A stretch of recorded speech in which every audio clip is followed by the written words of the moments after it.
Good morning. It is 9:06 on Super Talk 99.7 WTN. My name is Chris Hand. You can find me on Twitter, True Social, Instagram, at Chris Hand on Air. You can listen to the show wherever you go. iHeartRadio, TuneIn. Those are the apps. You can download our app too. Google Play Store, App Store, all the things. You can watch us. Super Talk TVs on Facebook, Twitter, Twitch, and YouTube. My least favorite of the three. How would you rank? What would you rank those? It's like Twitter would be number one for me. Oh, really? Yep. And then I equally disdain Facebook and YouTube. See, Facebook's lower for me. I can't stand Facebook. So Facebook is a step lower? Yeah. It might be for me, too. I'll be honest with you. It's probably like, I should probably get it in order of importance. Twitter, Twitch, YouTube, Facebook. I think mine goes YouTube at the top. I just use that platform so much for so many different things. I try to use Rumble wherever I can. That's fair. Out of the four, YouTube's at my top. I think I'll go Twitch, then Twitter, then Facebook. I'm on Twitter every day. I do. I love the tweeting. I love its platform for the most part, but I don't have a Twitter account, so I just don't. You don't have a Twitter account? I don't have a Twitter account. Make one. Just make one right now. Make one, and then we'll put it out before the end of the show. But why, though? Because but why, though? The same reason I had to make a Twitter account when I got my job here. You're obligated. I'm not. That's the difference there. I think unless you're making me do it, then we'll see what happens. It might become a job requirement. I'll check with Paul. We'll square that away. Yeah. We'll talk to him. Let me talk to him first. Wait, hold on. Here, I got an email to send. Hold on. Yeah, perfect. All right, so this has been just an insane few days for Donald Trump. Can we take a step back and just understand how insane it's been? The assassination attempt on Saturday, the documents case being dismissed on Monday, the VP choice on Monday. JD Vance, by the way, who could have called that? Who saw that one coming? I have no idea. And then he shows up at the RNC completely bandaged on his ear. And what was an iconic moment after we've seen iconic moment after iconic moment from Donald Trump during this campaign, he shows up to the RNC with a bandaged ear. The big ear reveal is going to be Thursday night. Everybody wants to see what the ear looks like. The big ear reveal, I imagine, is going to be Thursday night when he gives his primetime speech. Did you watch any of the RNC? Any big takeaways? I'll tell you this. I was watching with my daughter, Kennedy, because, she's in it. I'm doing show prep. She's reading. We're watching. And Katie Britt came on. And you may remember Katie Britt from her disastrous State of the Union response. But I think she did a good job last night. I liked Katie Britt's speech. I gave her another chance. And I think it's funny. I'm talking to Kennedy, and she's like, "Who is this?" It's the senator from Alabama. Oh, what is she, what's she known for? And I was like, disastrous State of the Union response. And she said, well, what? She sounds pretty good. I said, I think maybe she was listening too much to the people around her in that State of the Union response. And I think what we saw last night at the RNC was more her. She seemed pretty solid. I was impressed. I was very impressed. And the VP pick couldn't have been better. JD Vance, I'll tell you really why I like this guy. He's a father. He's got 2 young kids, okay? So he has skin in the game as far as what's coming down the line for America. He's a veteran, a Marine. Love that. He's against forever wars, but he's got the spine to go fight in them. I love that. And he's 39. JD Vance is 39. That's what we need, an infusion of youth. That's one of the reasons why people were really so gung-ho about Vivek Ramaswamy. He's young. He understands what's going on. You show Mitch McConnell Instagram and you ask him to show you around, he's not going to know. I don't even know if Donald Trump really knows the ins and outs of social media platforms, to be perfectly honest with you. And who could blame him? I know he knows his Truth Social, but at that age, you're not as connected as somebody who's 39. And I think that having somebody that close to you, JD Vance, is going to be great. I do. I think it's going to be great. And Tucker Carlson was talking about JD Vance, and he had a couple reasons why he liked that pick as well.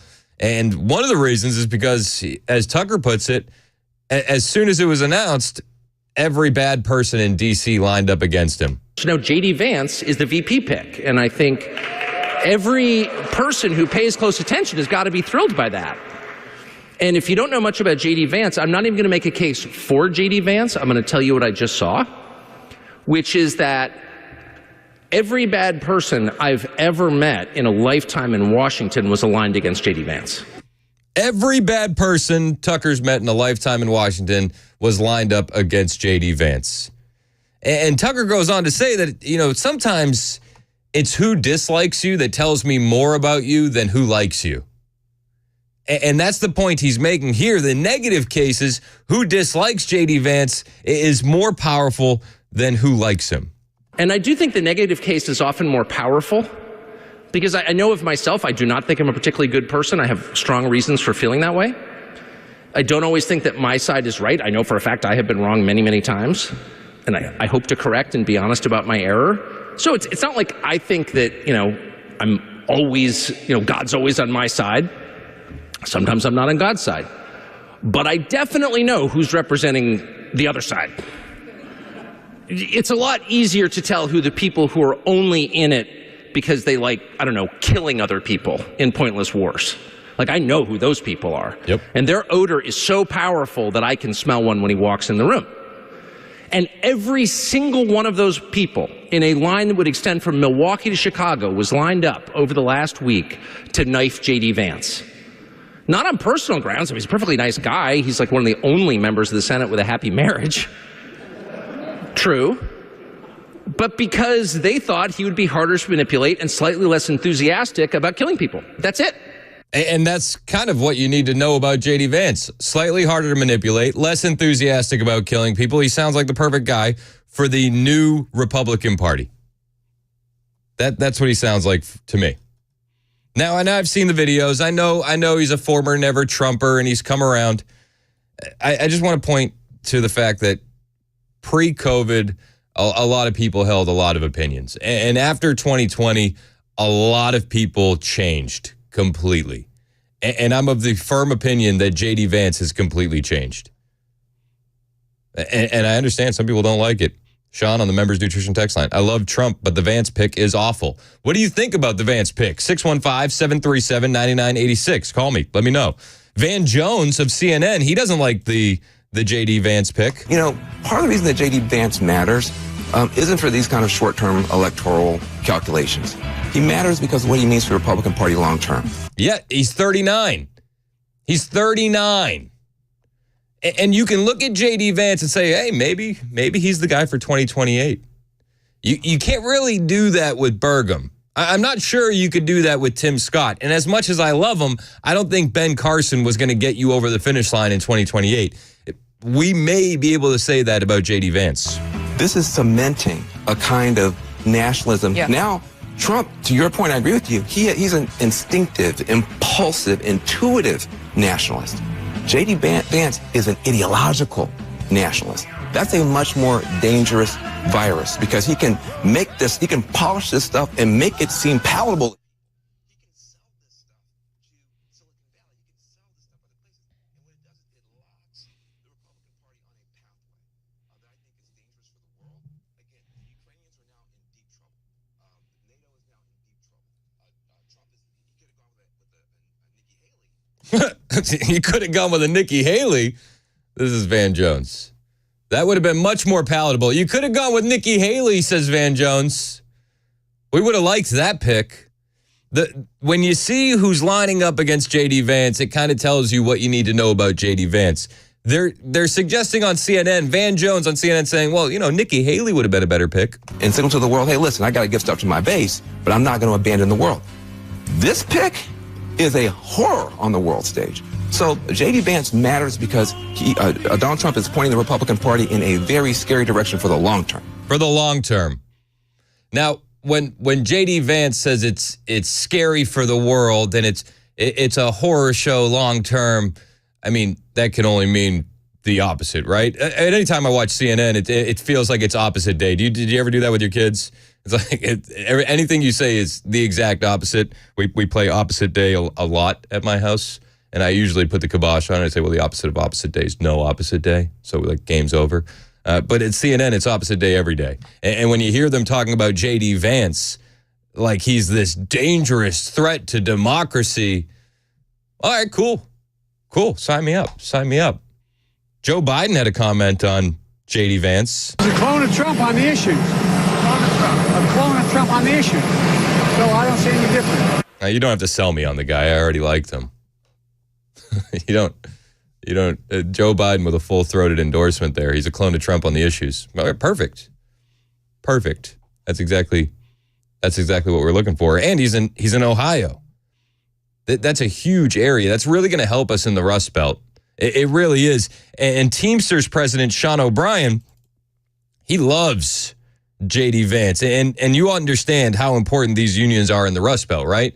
Well, the Teamsters president, he's all in for JD Vance. I mean, JD Vance, the short time that we've worked together, I mean, he's been great on Teamster issues. He co-sponsored an airline manufacturing bill that addresses outsourcing of critical airline maintenance to China.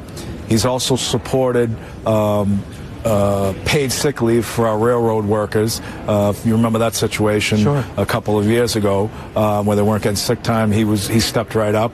He's also been very vocal and supportive of holding employers accountable who try and skirt their obligation under an independent contractor model known as DSP. So he's been right there on all our issues. We've publicly stated it. And look, at this day and age, there's nothing better than having a U.S. Marine represented as a vice president candidate. Honestly, especially right now, with the guy running our military who's so soft, who's more focused on DEI and making sure people have the pronouns in the bios, let's get JD Vance in there. 1480 says, how can you dislike JD Vance but support Tulsi Gabbard? I like JD Vance. And I don't dislike Tulsi Gabbard. I just didn't want her as the VP pick. Dan in Watertown, your thoughts on JD Vance. What's up, Dan? Hello, sir. You know, Van Jones, Biden, they can say a lot of things. But the problem is, I don't believe a thing that comes out of their mouths. They've proven themselves. Yep. And for J.D. Vance being such a smart guy for a long time and a Marine, for this guy to just be turning for Trump just lately, you know, I've got a 12th grade education. I'm a drywall man. And it didn't take me that long to have that much common sense and know Trump's my guy. So, you know, I'm afraid this guy could be another ruse because this Vance guy, he is highly intelligent. For him to go through his whole life and get to this point, then finally turn for Trump, I don't trust him. I was smart enough to vote conservative anyways, Tea Party conservative, years and years and years ago because I knew better. How does this Vance guy not know better up to this point? I mean, you could look at it, though, and if you look back to like 2016 and early Trump years, you could look at it, maybe he was being calculated thinking that the media was right and Trump was never going to win and this was a flash in the pan. And then and he's on record about his transformation into supporting Trump. It's out there. I like him. And I understand that a lot of people's opinions have evolved since 2016, especially on Trump. Yeah, I mean, I like Vance too, and the fact that he's a Marine. But look at some of these big top military guys that have been warriors and Marines and everything else, and this crap that comes out of their mouth, they hate Trump. So the whole he's military, he's this and that, and I'm not convinced on that.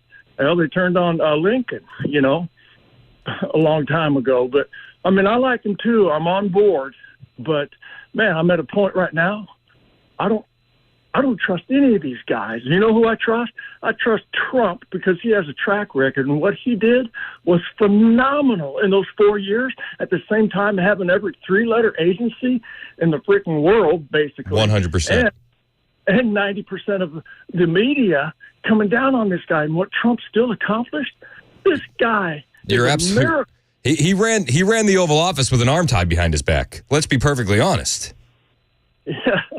You know? Yes, and I mean, I don't know how Trump honestly did that. The guy's absolutely a miracle, And his thing is, he's not a politician. He wanted to put people first. And he knows when you do that, we as the American people, we have proven ourselves, and we are a machine.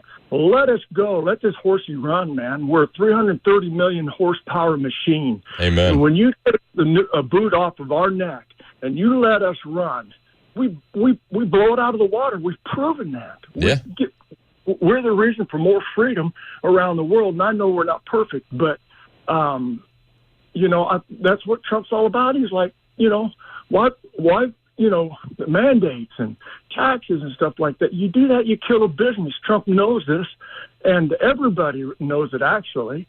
And he's the guy that comes in and says, man, let's make money. Let's get rich. Let's let this, let's let this horse run. And that's what we are. We're a bunch of horses. We're 330 million horsepower machine. And the Democrats and the liberals want to just stomp it out. And it's obvious with all the mandates and everything that they say and do, they want us to be like Europe and worse. Yeah. But I'll point out, Dan, no matter how hard they try, still we persist. Still we move forward. And we got a guy leading the party now who got shot on Saturday, and he's still pushing forward. That's who we're falling in line behind, is Trump right now. And I think it's going to be a glorious 4 years for 47. That's my prediction currently. I don't know how they can beat this guy at this point, especially after you see him come into the RNC last night, ear bandaged up. It was an incredible scene. My friend Morgan McMichael from Turning Point USA was there, and she's going to call in after this commercial break and kind of give us a vibe check. She was in the room when Trump walked in, and she's going to give a breakdown on what the energy's like down on the ground in Milwaukee at the RNC after the break, which happens right now on Super Talk 99.7 WTN. Hey, what's up, guys? This is Matt Murphy for Members Nutrition. I want to tell you about the Members Nutrition difference, and I want to encourage you to go over to the Members Nutrition website. Number one, they believe at Members Nutrition that they can sell vitamins and supplements at a lower cost point, and they're doing it every single day at membersnutrition.com. Number two, they want to make these products right here in the United States of America, not from some overseas company, and they do that every single day. I encourage you to go to membersnutrition.com. You'll get 50% off your purchase price at checkout. You don't have to put in any codes. Just go to membersnutrition.com. Once again, membersnutrition.com.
Nashville Against Nazis campaign announced at 9:30 on Super Talk 99.7 WTN. Thank you, Ken. Real quick, we're going to go to the phone lines. My friend Morgan McMichael from Turning Point USA was at the RNC last night, and I just want to get a quick vibe check, Morgan, from night one. What was your takeaways?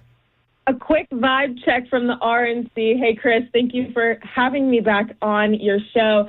The energy was honestly there as soon as seeing Donald J. Trump, the 45th and soon 47th president, walk out of the tunnel and sit in his box joined by his family was very emotional. I don't think I've ever seen President Trump look that emotional, and just you could see his resilience, his leadership, and his dedication that he has to America. And he walked up to his box, and just the entire crowd was electric. All the delegates were on their feet, and of course the media came rushing because there was unsure of if he was going to make an appearance last night, and he did. There in the front row was also Tucker Carlson. He was joined by the VP pick, JD Vance, which I was able to see in passing in a hallway. And I mean, the energy is just here. I see so many just proud and excited Americans to get out and get other Americans just as excited to get out and vote this election. And being a Gen Zer, being 24 and on the ground, it has just been such an incredible experience. And this just makes me just more on fire getting ready for our next election and wanting to get more of Gen Z involved. What's like the immediate reaction of people on the ground when they heard that JD Vance was the VP pick? Because, I mean, I'm sure that news flew through Milwaukee. What was the instant reaction on the ground to that? On the ground, everyone seemed to be super excited about the pick. I think it was kind of known already by a lot of the people attending, or there's been talks about JD Vance. I know that a motorcade had picked him up yesterday in his home, so it was kind of already floating throughout the arena. But everyone was seemingly very excited, and when JD Vance then after was announced and walking around the forum and doing his media, everyone was lining the hallways just cheering for his name. And so overall, so far, it has been received very well here. Did the conversation change? I'm sure when you first got into Milwaukee, it was really about the assassination attempt, but has that conversation stopped, or is that really still the topic that people are discussing there? I think it's still the topic, just not as deeply as it was yesterday. Now, yesterday's news cycle was probably the biggest we've seen. We had Trump's cases, and then we had him showing up to the event, first day of the RNC. JD Vance is announced as the VP pick. So we've seen so much news coverage happening that I think a lot of the fake news media that is here is just trying to figure out how they're going to cover it all. But overall, everyone is still talking about the assassination attempt, and Trump last night was sporting a bandage on his ear, and this was his first public appearance since the incident happened. It's crazy. We'll keep checking in with you, and you let us know what the word is on the ground, okay? I absolutely will. Thank you, Chris. All right, appreciate you, Morgan. That's Morgan McMichael from Turning Point USA. You can find her on Twitter, Instagram, @Morgon, MORGONN. Anywhere you spell her name like that, you'll find her. It's 9:31 on Super Talk 99.7 WTN.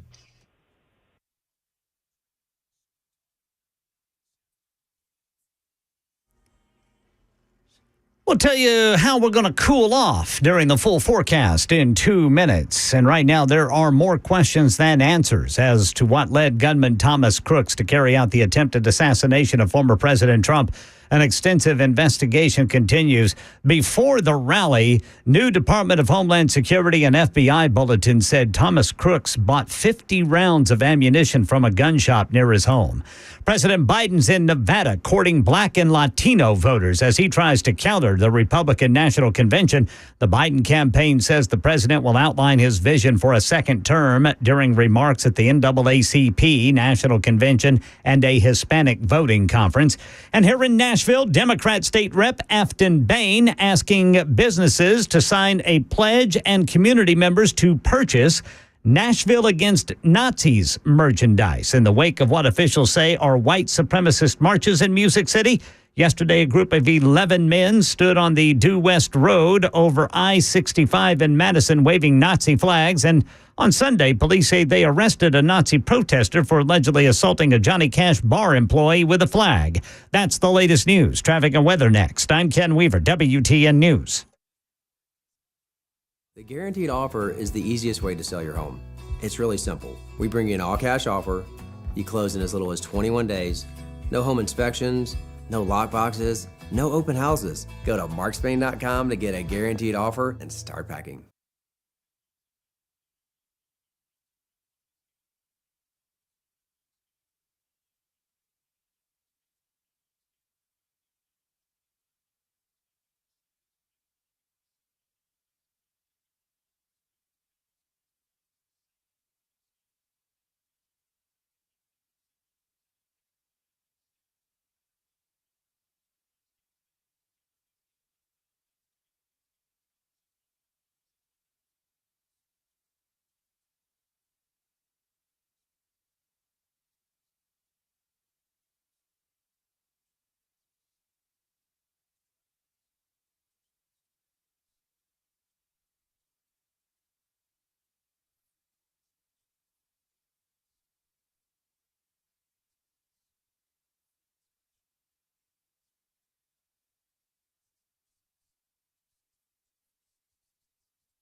I just tried to enjoy the ride. What an honor to be considered. If it had been Senator Rubio, obviously Marco's a good guy. He's a good friend.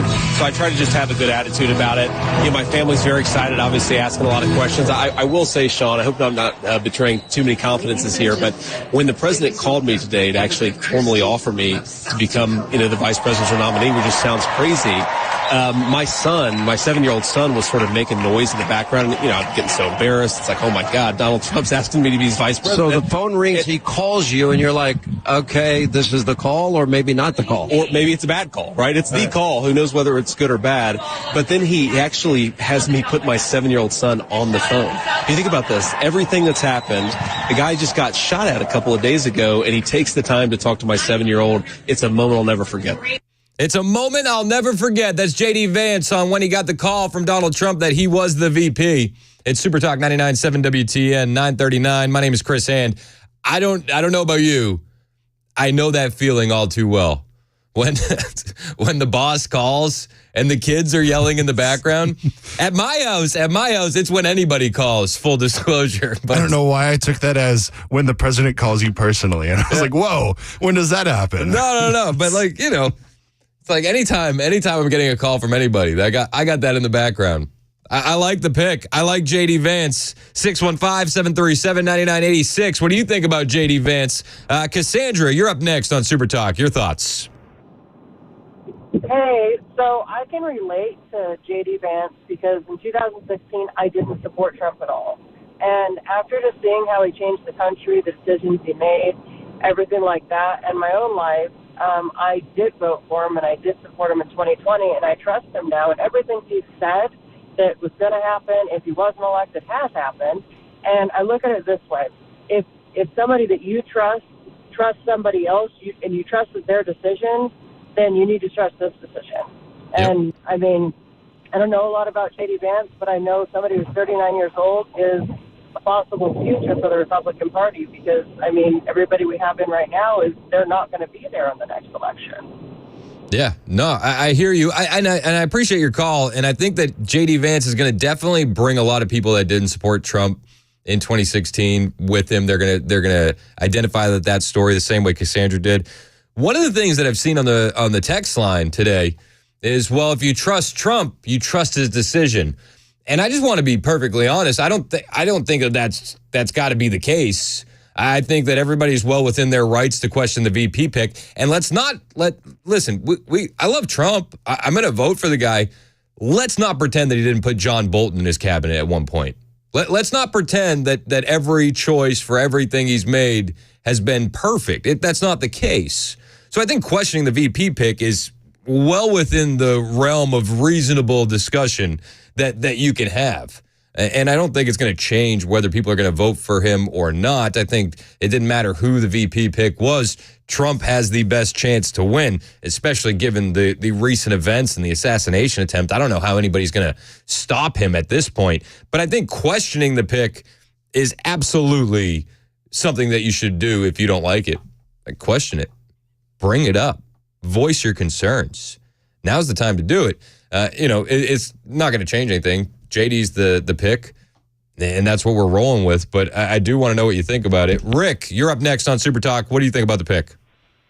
Good morning, Chris. Hopefully you give some thought to the Mount Toughmore campaign. I love the Mount Toughmore campaign. Rick called in yesterday, and Rick says that we need to do a Mount Toughmore, like Mount Rushmore, except with President Trump, Teddy Roosevelt, Andrew Jackson, and Reagan. Ooh, that would be cool. Mount Toughmore. That would be cool. It'd be awesome. I'm for it. We've been thinking about it a lot, Rick. So Very good. just to circle back to that. Mr. Vance, man, I am sold on this guy. You like him? I love him so far. Majority of our greatest presidents had a military background. Yep. They experienced the horrors of war and stood adamantly against such. But I'm going to tell you another thing I like about this guy.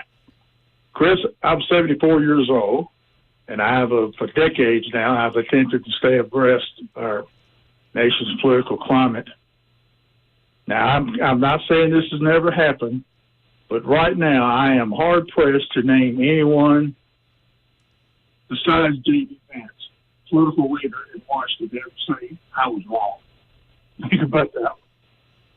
Of course, that was his answer when he was asked about his turnaround. Yep. His opinion on Trump. So yeah, how many times do you hear a guy in D.C. say I was wrong? That's right. Chris, right now I can't name another. I'm not saying it's never happened. But, yeah. So yeah, go JD Vance. I think the stars are aligning for him, and he is a future political superstar. I'm with you, Rick, and I appreciate the call, man. One of the things that I think Rick was bringing up about JD Vance with his military history, and he's a Marine. He signed up and went to war when he thought it was the right thing to do, and then he turned against forever wars. So you have a guy that absolutely has the spine to do the job, but the wisdom to understand that you don't want to do that job. I love it. I really do. Let's go to Eric and Jasper. You're up next on Super Talk. What do you think?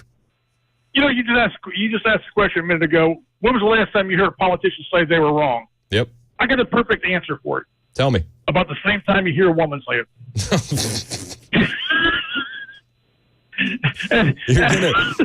You're gonna get me into my. You know, my wife listens to the show. Now I'm gonna get in trouble. Is that what you're doing? Is that what you waited on hold for, Eric? Can you get me in trouble? See, no, because my wife.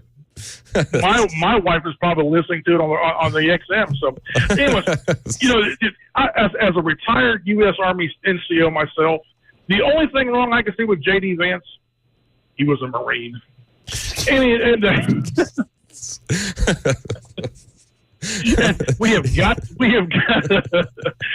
got to do something about the announcer at the convention. Okay. I don't know if you heard her. I don't know if you heard her last night when she announced President Trump coming in. I'll have to go back and re-listen. I didn't catch that. Was it like nails on a chalkboard? Oh, worse. It sounded like she was saying she had to go to take number 2. Yep. Okay. I was going. They're in Milwaukee. Call Kid Rock. Get his hype man. Go, and the next president of the United States. She goes, and the next president of the United States, Donald J. Trump. I was like, good Lord have mercy. Oh, gosh. Hey, I appreciate your call, Eric. Thanks, man. All right, brother. You take care, man. All right, later. Let's go to Frank and Beth Page on the vice president pick. Frank, what do you think? Hey, I think it's a great pick. I've got 2 things. I really like his youth, his age. Yep. Like I said, the forever wars, you go in, you win it, and you get out. Yep. And the second thing, I think I know where all the Uvalde police went to work during, yeah. That's it, man. Yeah, I mean, there's a lot to go through when it comes to new information about the assassination attempt, and I appreciate your call, Frank. We're definitely going to get to that in the 10 o'clock hour. There is so much going on. It's the craziest news cycle. Tomorrow actually marks my 1 year here at Super Talk, and I can't find this balance. It's hard to find a balance in this news cycle on what to cover first. I mean, we have assassination attempts. We have Joe Biden audio where he's going out and saying, "Oh, we got to tone down the rhetoric." Also, Donald Trump is a danger to the country. We have so much stuff today. We have the Secret Service Director Kim Cheadle. She doesn't want to resign. She's accepting full responsibility. She's gonna stay on. Isn't that nice? We found out that there's all sorts of new information coming out about the assassination attempt, including the fact that the shooter had access to the roof for 26 minutes. He was on the roof for 26 minutes and more. There's absolutely more. They spotted this guy on the ground with a rangefinder. Secret Service spotted the shooter on the ground with a rangefinder. He left. He came back with a backpack. They took a picture of him. He left. Got on the roof. Was up there for 26 minutes. There's so many questions about that. And I say all that to say this. I'm just trying to balance and figure out how to cover all of this breaking news.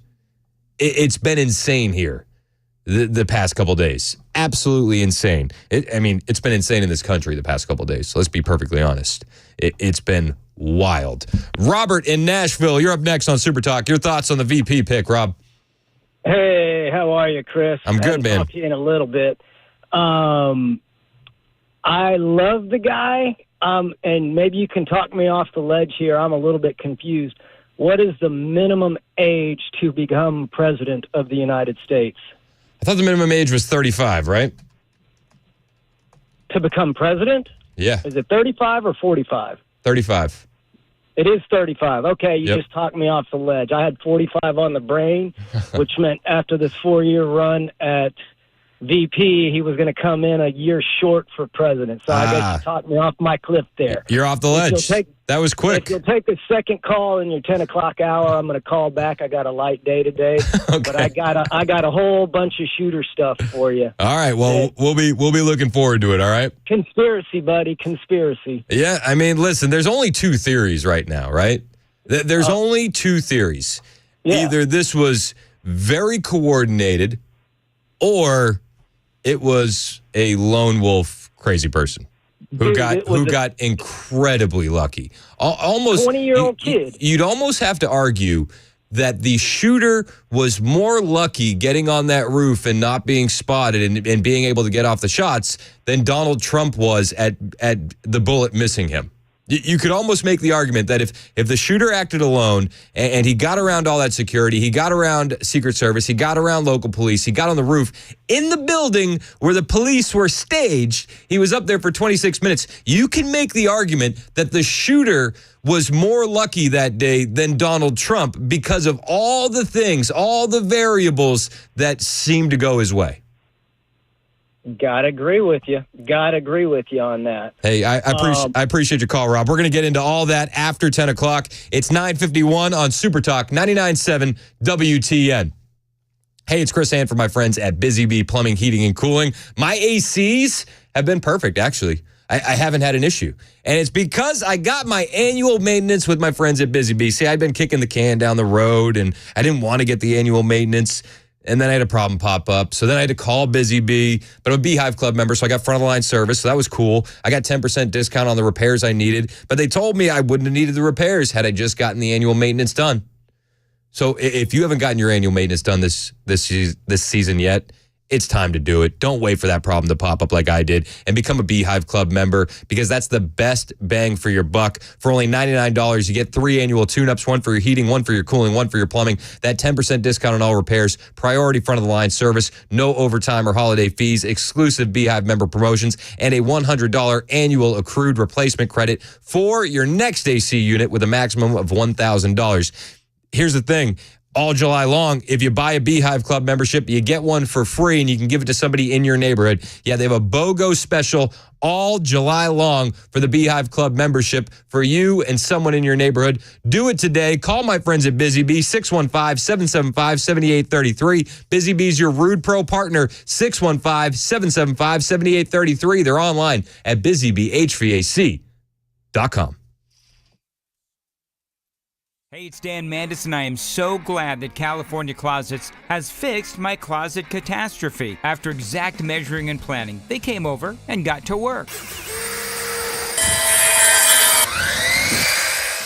Yeah, once it was all plotted out on their 3D CAD system, the pieces are measured, cut, and precisely installed into my space. It was clean, fast, and professional, and above all, my new closets look and function great. Now, this was my dormer, and now this is my new dormer thanks to California Closets. Look at all of this added space for shirts and shoes, you name it, and it is cut so precisely, simply amazing. And my old closet that has now been reborn as the ultimate in style and functionability, making the best use of the space that I had. They can work on just about anything: bedrooms, garages, home offices, closets, pantries, and so much more. Find them online, CaliforniaClosets.com, and see what they can do for you. You can schedule a free design consultation. Mention my name, CaliforniaClosets.com.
hear from former President Trump rev up the RNC, and Biden's back on the campaign trail.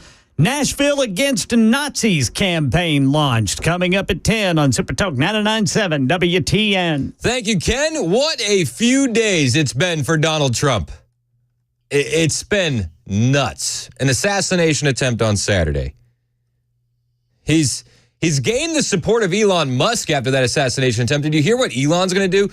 Elon said he's going to be donating $45 million a month to a new Trump super PAC. Holy cow. $45 million a month. Unbelievable. You know what? I might have to get a Twitter account now. And seriously, right? Yeah. And that sold you? Yeah, I think that. So it wasn't me? That puts me. I mean, you were a high ball for sure. Like, it helps, but I mean, $45 million is no. And Trump. No sneeze. No, it's not. And Trump is now officially the Republican nominee for the third time. And he's actually only one of 6 Americans to ever receive a major party's nomination more than twice. The 5 others are Jefferson, old TJ, Grover Cleveland, William Jennings Bryan, Franklin Roosevelt, and Richard Nixon. He's in a very, very small group. Very small group. Nominated 3 times. I'm looking forward to see what he can do. Tucker Carlson pointed out the core difference between Donald Trump and Joe Biden. Biden's core problem is weakness. What Trump displayed on Saturday was strength of the most basic kind that is absolutely impossible to fake. You can think whatever you want about Trump or whatever you've heard about Trump. You watch that tape, the guy is shot in the face and is bleeding and forces the Secret Service to allow him to stand up and faces the crowd. All men, when they're boys, tell themselves, well, something happened, I would jump right in and, you know what I mean? Like, I'd stop the shooter. But you don't know that, actually, because you're not faced with it. I mean, very few people are tested in the way Trump was tested on Saturday, and not only did he pass, he got the highest score ever recorded. Again, it's not fakeable. That's just real. It's undeniably real. No one staged that. Anyone who looks at that video, I think, comes away thinking that person has to lead the country.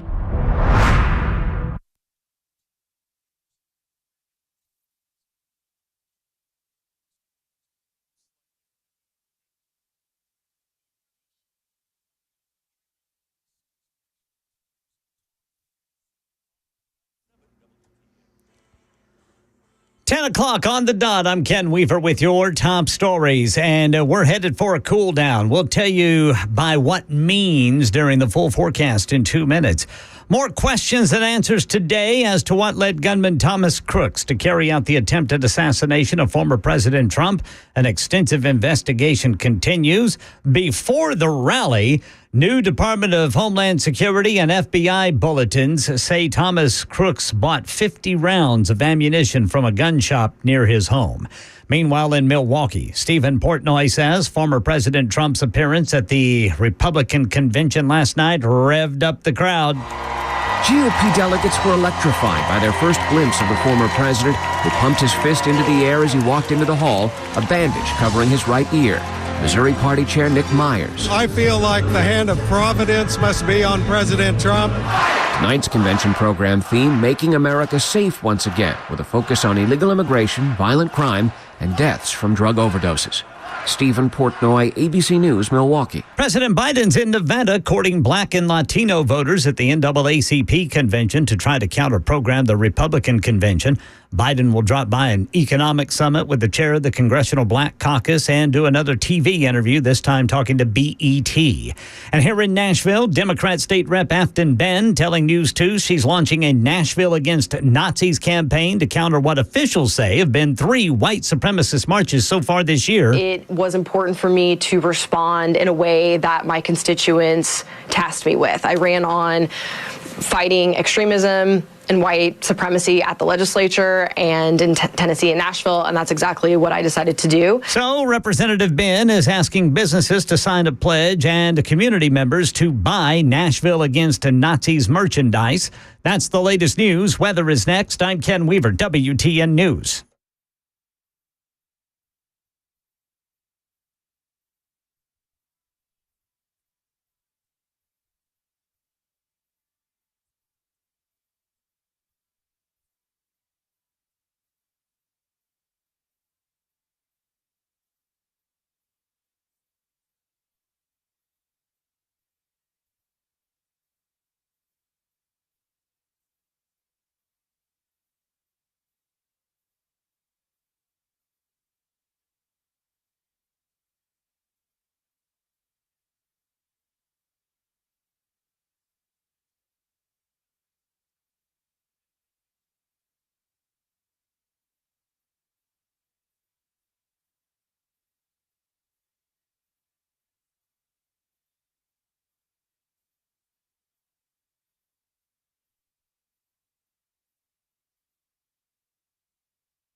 Super Talk 99.7 WTN. My name is Chris Hand.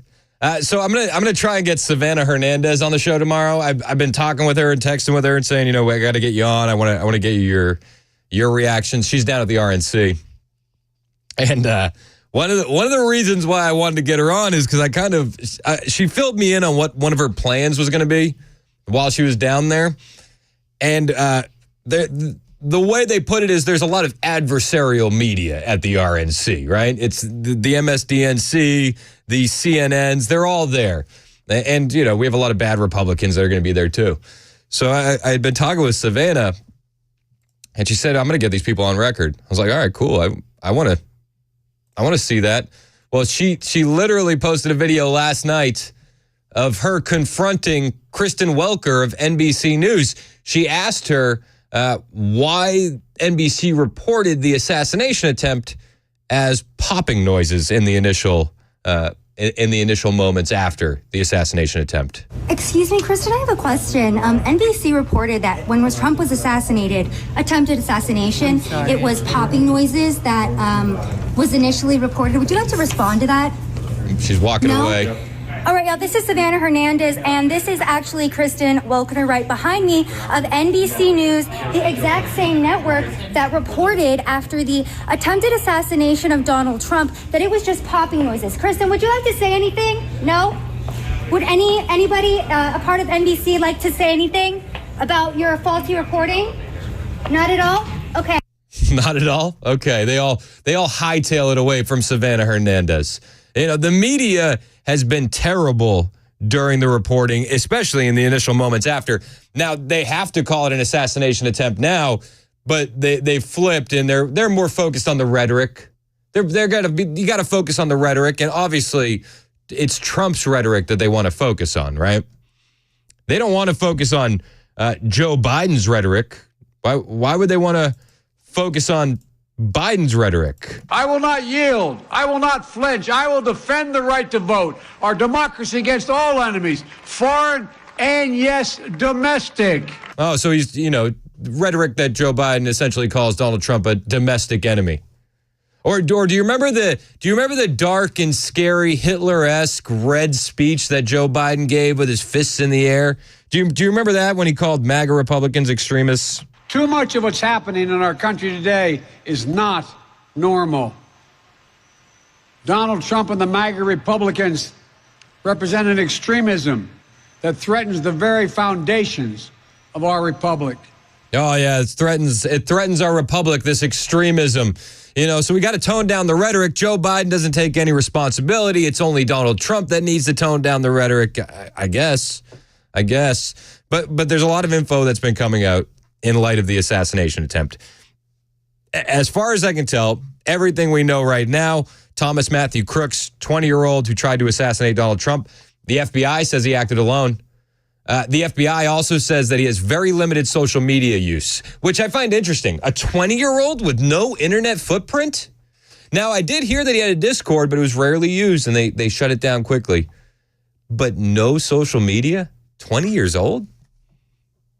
Interesting. The FBI claims Crooks was not known to the agencies. They say he was a progressive donor, reportedly a registered Republican. I made the comment yesterday, closed primaries in Pennsylvania. Democrats registered as Republicans to try and get Donald Trump off the ballot. Vote for Nikki Haley. We've seen that story many, many times. His father is a libertarian. His mother is a Democrat. The AR-15 used was purchased by his father 6 months ago. Crooks was a member at a nearby rifle club. Law enforcement officials say there was a good amount of planning that took place. They say there was a good amount of planning that took place to secure the area. NBC News reported, I played the audio yesterday, they looked at that roof and said that is a vulnerability spot and they need to make sure that they have it covered. It was the only roof that had that sloped angle where the shooter could get up on and you know what happened after that. So we know that. We know that Crooks was somehow able to climb on the roof while not being detected by police or Secret Service, even though bystanders noticed him and they tried to inform the police. We know that Crooks was not carrying an ID. We know that explosive materials were found in his vehicle and in his home. We know that he graduated from Community College of Allegheny County with an associate degree in engineering science. He was a dietary aide at a nursing center who said the nursing center said his background check was clean. And classmates said he was a loner in high school. But we do have new information coming out. And the new information is actually much more startling. The sniper team was inside the building where the shooter was on the roof. That was their staging area. So the roof that the shooter was on, that Thomas Matthew Crooks was on, underneath that roof was police. And the new reporting is that cops spotted him 26 minutes before the assassination attempt. 26 minutes. 26 minutes. A team of snipers were inside the building where that would-be assassin climbed onto the roof and opened fire. He was spotted 26 minutes earlier. Bombshell new reporting claims. This is from WPXI in Pittsburgh, Channel 11. I've lived in Pittsburgh, and I used to actually watch PXI because I think they're pretty solid. Cops at the scene noticed Crooks clambering into place in plain sight just 130 yards away from the rally stage and took 2 photos of him because he was acting suspiciously, sources told WPXI. Meanwhile, the counter sniper team was inside that building because it was being used as a watch post during the event. That's according to the New York Post. And I've even heard reports that he was spotted with a rangefinder on the ground. And the Secret Service noticed him. Local police, local authorities noticed him. And he left. And then he came back with a backpack. And then he left. And then he somehow got onto the roof of the staging area where police and authorities were inside. How did he get that many breaks? How did he get that many breaks? How did the luck go his way to that extent? I made the comment earlier. The amount of chances that they had to stop Thomas Matthew Crooks, you can almost make the argument that Thomas Matthew Crooks was more lucky in being able to get his shots off successfully than Donald Trump was in missing, in having the shot miss him. For everything to break the right way for Thomas Matthew Crooks, incredible. Now, there's only 2 theories. Either this was a lone wolf attack, like the FBI claims, or it was something more coordinated and sinister. I don't know what it is. And for the country, I do hope it was just a lone wolf crazy person. Because I would hate to think that something more nefarious could be at play. But I do know one thing. The Secret Service director, she should resign. Kimberly Cheadle should resign in disgrace. And she's on record now saying that is not going to happen. Who is most responsible for this happening? What I would say is that the Secret Service is responsible for the protection of the former president. So the buck stops with you? The buck stops with me. I am the director of the Secret Service. It was unacceptable, and it's something that shouldn't happen again. The President and Homeland Security Secretary said today they had 100% confidence in you, but there are some members of Congress calling on you to resign. I appreciate the Secretary's comments, and we're going to continue to be transparent and communicate with people. You plan to stay on? Absolutely. I do plan to stay on. Well, then I think that she needs to be fired. If she won't resign when the former president, the current frontrunner of the Republican Party, Donald J. Trump, is almost assassinated on her watch, she says the buck stops with her, she's not going to resign, then she should be fired. Then she should be fired. But there's 2 theories. There's 2 theories. And we need more answers to discount the he had help theory. And we're not getting much in the way of answers from our officials. Breitbart.com has a story. Veteran sniper who is retired, and he's from the team that once held the world record for the longest confirmed kill, says that he has no doubts that the Trump rally gunman Thomas Matthew Crooks had help, as this veteran sniper says, either from an agency, an organization, or the government. His name is Dallas Alexander, and you may have seen this video going viral because it's been everywhere. He's walking around. Dallas Alexander is a 17-year veteran of the Canadian Armed Forces, and he went on Instagram on Sunday to share his opinion on what happened at the rally. And he says, yesterday, what happened, I have no doubts in my mind that the shooter had help from somewhere within an agency, an organization, or the government. That's what this veteran says. Had to be something. He said, the second I saw that aerial photo of what they were saying happened, it immediately made no sense to me. It immediately made no sense. According to this veteran sniper, Dallas Alexander, even a 7th grader would know the rooftops Crooks climbed onto was the most bleeping obvious place to check. He says you don't even need to be a sniper. It's the most bleeping obvious thing, the most obvious place in the world. You could be like a 7th grader. Like, what do we have for security? Well, let's look at these rooftops that are almost within zeroing range of a rifle. Alexander continued to say that something happened. And he said something happened. I'm not pointing the fingers at anyone. It's just too obvious that this guy had help getting there. Whether someone turned a blind eye or it was strategically planned, events like that, security like that, it's not a small thing. And that is the most obvious place to be. There's only two theories. There's only two theories. It was either a disastrous security failure or something far more sinister. Something far more sinister. 615-737-9986. Eric in Morristown, you're up next on Super Talk. What's up, Eric? Hey, good morning, man. Thanks for taking my call. Real quick for the record, I'm having attend sniper school, but I have worked with snipers in the platoon, in my former life, so to speak. Here's the situation. What is your, real quick, Eric, what is your military background? I know you have a pretty extensive military background. What is it? Well, I am a medically retired Special Amphibious Reconnaissance Corpsman that served with 2nd Reconnaissance Battalion and 2nd Force Recon Company out of Camp Lejeune during the late 1990s until I was injured, severely injured in a night military freefall training, training jump, if you will, where you're doing just halo over Camp Lejeune. I have done HAHO packages out in Yuma. So, I mean, I've gone through the shooting packages and stuff, direct action, back in the day when everybody was training to go to Vietnam, so to speak, because there was nothing going on in the world.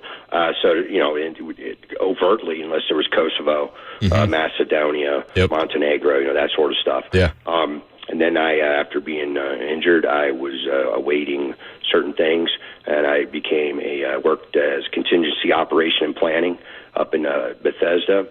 And then once I was officially medically retired, became a counterterrorism scenario developer with millimeter wave standoff detection technology for PBIEDs, and some tacit, work with VBIED detection. So that's threat mitigation, risk management, that sort of stuff. So this is your wheelhouse.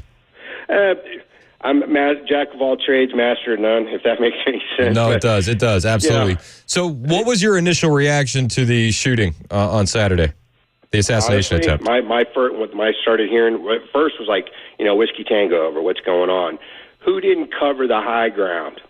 Where was the overwatch? Where was the defend through occupation of that rooftop? That was the first thing I thought. Line of sight, clear line of sight, this, that, and the other. And as I started thinking about it, I can't be the only one. But as I started thinking about it, I was like, the scenario developers in the government need to work on their realism, because this has fantasy role play all over it, in my opinion. You mean to, and then come to find out late yesterday, sometime this cat had 20-plus minutes 26 minutes on the roof. And then the government comes out saying, well, he wasn't on our radar. There's 26 minutes of radar, brother. Yep. Don't get, I don't want to hear this. He's on, next thought was, who's he talking to on Discord? Even before it, the 3 to 4 minutes that they had him in their sights, it's like, that seems like a long time too. Yeah, roger that. So Yeah, I totally agree with that. And there's going to be some lag in comms. There's always, Yep. There's going to be a little bit of lag. 3 minutes, has 120 seconds, 2 minutes plus. That's a long lag for someone to put the kibosh on them. So now this cat's walking around with a rangefinder with an American flag T-shirt on, then goes back and comes back with a backpack. Are you following the stereotyping here? Yep. There's stereotyping going on. I do not believe for 1 second that he did not have assistance, that he did not have any sort of guidance. He was a guided missile automaton, if you ask me. A loner. Figure out all these stereotypes. And now we're expected to have the FBI out of Quantico. And there's good people in Quantico, worked at Quantico, worked at the Marine Corps base there for a little while at Quantico, seen the inside the building of the FBI. Believe it or not, there's a swimming pool. I think it's on either the second deck or fourth deck there. Indoors, you can swim laps. I can't remember it anyway. So here's the deal. So that's gone to Quantico. So you expect us to believe, this is my opinion, I'm pessimistic about this, you expect us to believe they're going to let us know what his true motives are, who his contacts were, the email exchanges and stuff, when the federal government's the one putting the kibosh on this trans shooter manifesto in Nashville? I found it odd when they told us, well, he definitely acted alone, and we also haven't unlocked his phone yet. Well, sure, he pulled the trigger by himself. Yeah, he was on that rooftop by himself, so technically, he was a lone actor. Yeah, Bravo Sierra, man. So you got it's a Charlie Foxtrot of galactic proportions, and then you have Director Cheadle saying, well, she's not resigning. I don't think people know. A lot of people maybe don't know this. She was the former head of the Protective Service Division of the Secret Service. She knows better, and it's not going to stop with her, or it's going to stop at her her feet, so to speak. Give me a break, man. I almost dropped something. I heard you self-edit, and I appreciate it. Yeah, no, roger that. You got this. She's the former head of the former head of the Protective Service Division of the United States Secret Service. And it's an unfortunate act. Unfortunate. Holy cow! Heads. There should be lopping of heads. Heads should be rolling down the aisles. Going to the next point. I don't believe anything's going to come of this. There will be no firings because of the compartmentalization. You can perform an operation such as this just through simple compartmentalization, need-to-know basis, and it doesn't have to be, it's not classified. Just keep it close to your vest, so to speak. The ground pounder, Secret Service agent, whether they're uniformed or plain clothes, the law enforcement, they're not going to necessarily know what's going on. Does that make sense? Yeah. However, they are going to have standard operating procedures of reporting. Always report to hire. When in doubt, whip it out. Get that antenna up and call back to the rear. What's going on? Yep. Okay. Does that make sense? I'm absolutely. Here. And I think it's important to point out that at this point in time, no one's resigned, no one's been fired, and Donald Trump almost had the back of his skull blown off. Hey, you know what? God bless Donald. God bless Donald Trump. Okay, what he showed, and other people have echoed this, was strength. Yep. Okay, he peace through strength, and that is a strong man. And even the Teamsters president came out and spoke at the RNC last night, and he said, and I quote, paraphrasing Donald Trump, quote, is one tough SOB. Yep, you're absolutely right. God bless him. That's what this United States need right now. We need stoicism, resolve, and strength just through being American. Amen. We don't have to wave the flag or chant USA. If you want to do that, yada yada. But when the time comes, you stand up to the line, and that's where you commit. You step that foot over the line, and you commit. And as far as closing with the vice presidential pick of JD Vance, former Marine, I get it. I have one son, still active duty Marine, one former Marine, now police officer, law enforcement officer. Still got friends in the community doing the job, so to speak. And they're getting ready. A lot of them are getting ready to retire because of just time. But here's the thing: I too have become I detest these forever conflicts, these forever wars, so to speak. Yep. I've grown to detest it. The military, in my opinion, you hit it, get it, and you go home. You go do your mission. You hit them. You find, locate, close with, engage, and kill the enemy. You go back to the rear, eat your hot cheese tortellini, MRE, and you have a good go of it with the warm canteen water, so to speak, coming out of the Camelback. But that's what you do. Yes, sir. And then you clean your weapon and you stand by ready, on the order, be prepared to, conduct X, Y, and Z. That's what you do. We're not there to nation build or anything. That's where the Department of State comes in. That's where all these so-called humanitarian NGOs are supposed to come in. And those are the ones that are holding the U.S. military back from hitting it, and getting home and, eating your cheese tortellini, cold, whatever. You know what I'm saying? So anyway, I appreciate the time, man. Hey, Thanks for letting me vent. I love it when you call in, man. I think you're great. Calling anytime. I appreciate you, brother. Thanks, Chris. Have a good day, man. Hey, man, you too. It's 1025 on Super Talk 99.7 WTN. Hey, it's Chris Hand for my friends at the Glock store, and you know the guys at the Glock store. They're the absolute best, especially if you need anything, and I mean anything at all, when it comes to your Glock or performance parts. They have it all at the Glock store, and the best staff, the absolute best staff, the friendliest people you can always find at the Glock store. When I showed up for my training session, I showed up about 30 minutes early, and every single employee in that store greeted me. Every single employee in that store asked me if I needed help finding anything. This is the spot to go. The staff is fantastic. And in the back of the store, they have essentially what's the Genius Bar at the Mac stores, except for your Glock. And they have this dedicated counter back there to answer all of your questions, any of your questions. I had a bunch. They answered them all. And then when you want to practice shooting, like I do, I practice to protect myself, my family, my home. You got to do it in the Shoot 270 private shooting rooms at the Glock store with a trained professional instructor. I learned more in that one shooting room session than I learned in all of my lane range sessions put together. Because here, it's not in a lane by yourself next to who knows who. You have one of the best right next to you teaching you everything you need to know. So when I want to practice shooting, I go to the Glock store. When I want to buy firearm parts, I go to the Glock store. And when I need my questions answered, I talk to my friends at the Glock store. Really, why would I go anywhere else? Why would you go anywhere else? Stop by the Glock store, talk to the people, check out the shooting rooms. That's the Glock store. Minutes from the airport, worth the drive from anywhere. Hey, it's Dan Mandis, and I am so glad that California Closets has fixed my closet catastrophe. After exact measuring and planning, they came over and got to work.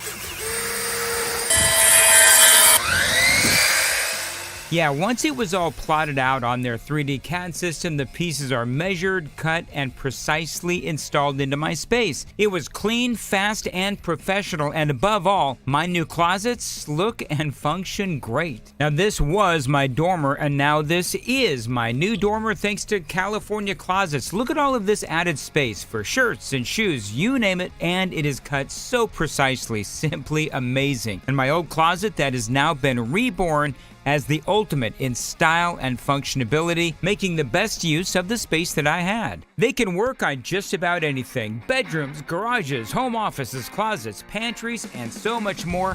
Find them online, CaliforniaClosets.com, and see what they can do for you. You can schedule a free design consultation. Mention my name, CaliforniaClosets.com.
10:30 on the dot. I'm Ken Weaver with your top stories. Going to tell you how the cool down's going to arrive during the full forecast in 2 minutes.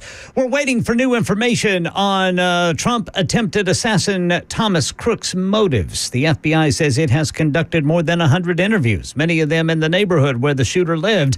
They've gained access to his phone now, but still no motive announced. Meanwhile, actor Jack Black has canceled the rest of his comedy rock band's tour after a bandmate's comment on the attempt on Trump's life went viral. Footage posted on social media from Tenacious D's concert in Sydney on Sunday showed Black presenting Kyle Gass with a birthday cake on stage and telling him to make a wish. Gass responded, "Don't miss Trump next time." Black, in a statement to CNN today, said he was blindsided by what was said and he would never condone hate speech or encourage political violence in any form.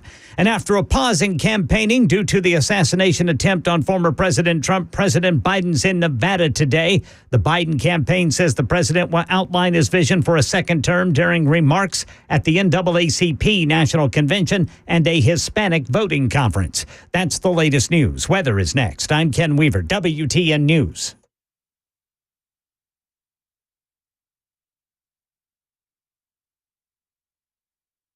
The guaranteed offer is the easiest way to sell your home. It's really simple. We bring you an all-cash offer. You close in as little as 21 days. No home inspections, no lock boxes, no open houses. Go to markspain.com to get a guaranteed offer and start packing.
You can take my ears, but you cannot take my liberty. They want to cut off my ears like the Taliban, but what they don't know is my ears can grow back like SpongeBob through budding, by the way. Hit me with your best shot, why don't you? Because if that's the best you got, you're a loser. You're such a loser, you missed so bigly. By the way, you had a big opportunity. You could have made my head blow up on TV, but you didn't do that, did you? Now my ear is going to grow back bigger and better. It will have better hearing. I will hear like an owl. 1036 on Super Talk 99.7 WTN. My name is Chris Hand. We're talking about the assassination attempt against Donald Trump. A lot of fishiness. What we know, FBI says Crooks acted alone. Limited social media, not known to the agency. He was a progressive donor, reportedly registered Republican. Father's a libertarian, mother's a Democrat. The AR-15 was purchased by his dad 6 months ago. He was a member at a nearby rifle club. Law enforcement officials say there was a good amount of planning that took place. All of that planning failed, by the way. Crooks was somehow able to climb onto the roof. Some people are saying he might have jumped on an HVAC unit to get up there. While not being detected by the police inside that building or the police or Secret Service outside the building. They say that he wasn't being detected, but we also learned that they did detect him some 26 minutes before the shots rang out on the roof, and that they did detect him out mulling about with a backpack and a rangefinder. Some police officers even took pictures of this individual. Unbelievable. But we're supposed to just, take the official story. Currently, as it stands, he acted alone. He acted alone. And they told us this before they were able to unlock his phone. That's what they told us. Veteran snipers say, it doesn't pass the smell test. Veteran military people say, it doesn't pass the smell test. Kimberly Cheadle, the director of the Secret Service, has no plans to resign. What do you think? 615-737-9986. Let's go to John in Nashville. You're up next on Super Talk. What's up, John? Yes, sir. How you doing today? I'm good, man. How are you? I'm doing good. I got to make this fast because I've been sitting on the side of the road waiting for you guys. Just briefly, I am prior Army, served in the military. Here's what nobody's mentioning and what I see after I studied all the videos and watching everything that people have posted. They had tabs on this guy wanting to assassinate Trump. You could tell they only had one sniper on top of a building, which was already pointing at the building where the shooter was. They knew he was there. They let this play out. They didn't even try to shoot him until after the shooter tried to take Trump out. Nothing else makes sense but this story right here. I mean, it's hard. There should have been more snipers on other buildings. Yeah, no, I absolutely agree with that. There should have been. They only have the sniper pointing at where that shooter climbed up. There should have been a sniper on the roof where the shooter was. They let it play out. They knew it was going to happen, and they never going to take him out after he shot Trump. I mean, I understand where you're coming from. It's like, but it's hard to prove that currently. Like, you can't prove that the snipers saw him. We're not the snipers. Like, we don't know. They were already pointed at him, looking where he was at. They were already pointed in his direction. Listen, I hear you. Knew this was coming. I hear where your questions are coming from, and I have a lot of these same questions, but like, I want to hear from the snipers. I want to see people actually fired for this. I want to hear more from local police, and I think that we have a lot of questions already that need to be answered. And trying to get into the mind of the snipers, did they see him? Did they not? That's a tough sell. Yeah, there should have been a sniper on that building. They only had one sniper set up on the building that was looking at the building where the shooter was. Yeah, I think already lined up with that building. You could have had a sniper on the water tower there. Nobody's mentioned. You could have had a sniper on the roof where the shooter was. There were absolutely security failures, without a doubt. And I think that you can highlight the security failures without jumping to conclusions and saying, well, that sniper saw him. It's like, I don't know if we can confirm that the sniper saw him that, early enough. I don't know. It's a tough sell, but there's only two theories. He acted alone, or there was some help. Monumental incompetence or something far more sinister. And I don't know which one you actually want it to be. If it's monumental incompetence, well, what you've just done is you've shown a 20-year-old kid with no training can get around local police, the FBI, the Secret Service, access a roof, and get a shot off at a president. What does that do to another lunatic who might have some training? Well, it emboldens them. If this 20-year-old kid can do all of that with no training, no anything except being a member of a rifle club, well, what can somebody with some training do? That's the scary aspect to me. I don't think Trump should be doing outdoor rallies anymore. John in the borough, you're next on Super Talk. What's up, John? Hey, Chris. How are you, my friend? I'm good, man. How are you? Good. So there's one thing that I want to point out, and this is just as a civilian looking at the situation. Yes, sir. And knowing construction, okay? If you look at the two Secret Service snipers that were on the roof, yep. Okay, you had one of them laying in a prone position, and you had one of them on a one-knee position. Yep. Okay? Both of those snipers, one that was in the prone position was laying on his rifle bag. The other one had his knee on his rifle bag. If you've ever been around any metal building construction, okay, in the middle of a summertime, the metal on those roofs can get well over 100 degrees. If you sit on them for too long, you can get first and second degree burns. That building, the back of that building, by looking at it from all the pictures that I've seen, the bottom of it or the roof line of it was at least 15 feet high. Even if he stood on an HVAC unit in short sleeve shirts, climbing up onto that building and then laying in a prone position on a metal roof, there's no way he could have laid there for that amount of time without burning and taking a shot. He had to have had help to get on that roof, and there had to have been something in place for him to lay on. I'm trying to pull up a picture. Was he wearing a T-shirt, the shooter? Yes, he was wearing a T-shirt. Interesting. So there's no way he could have laid directly on that metal building as hot as it was. Because if you look at the two snipers, you can see their black rifle bags, and one of them is laying on his bag and the other one has his knee on his bag because of the heat of that. They were on a metal roof also.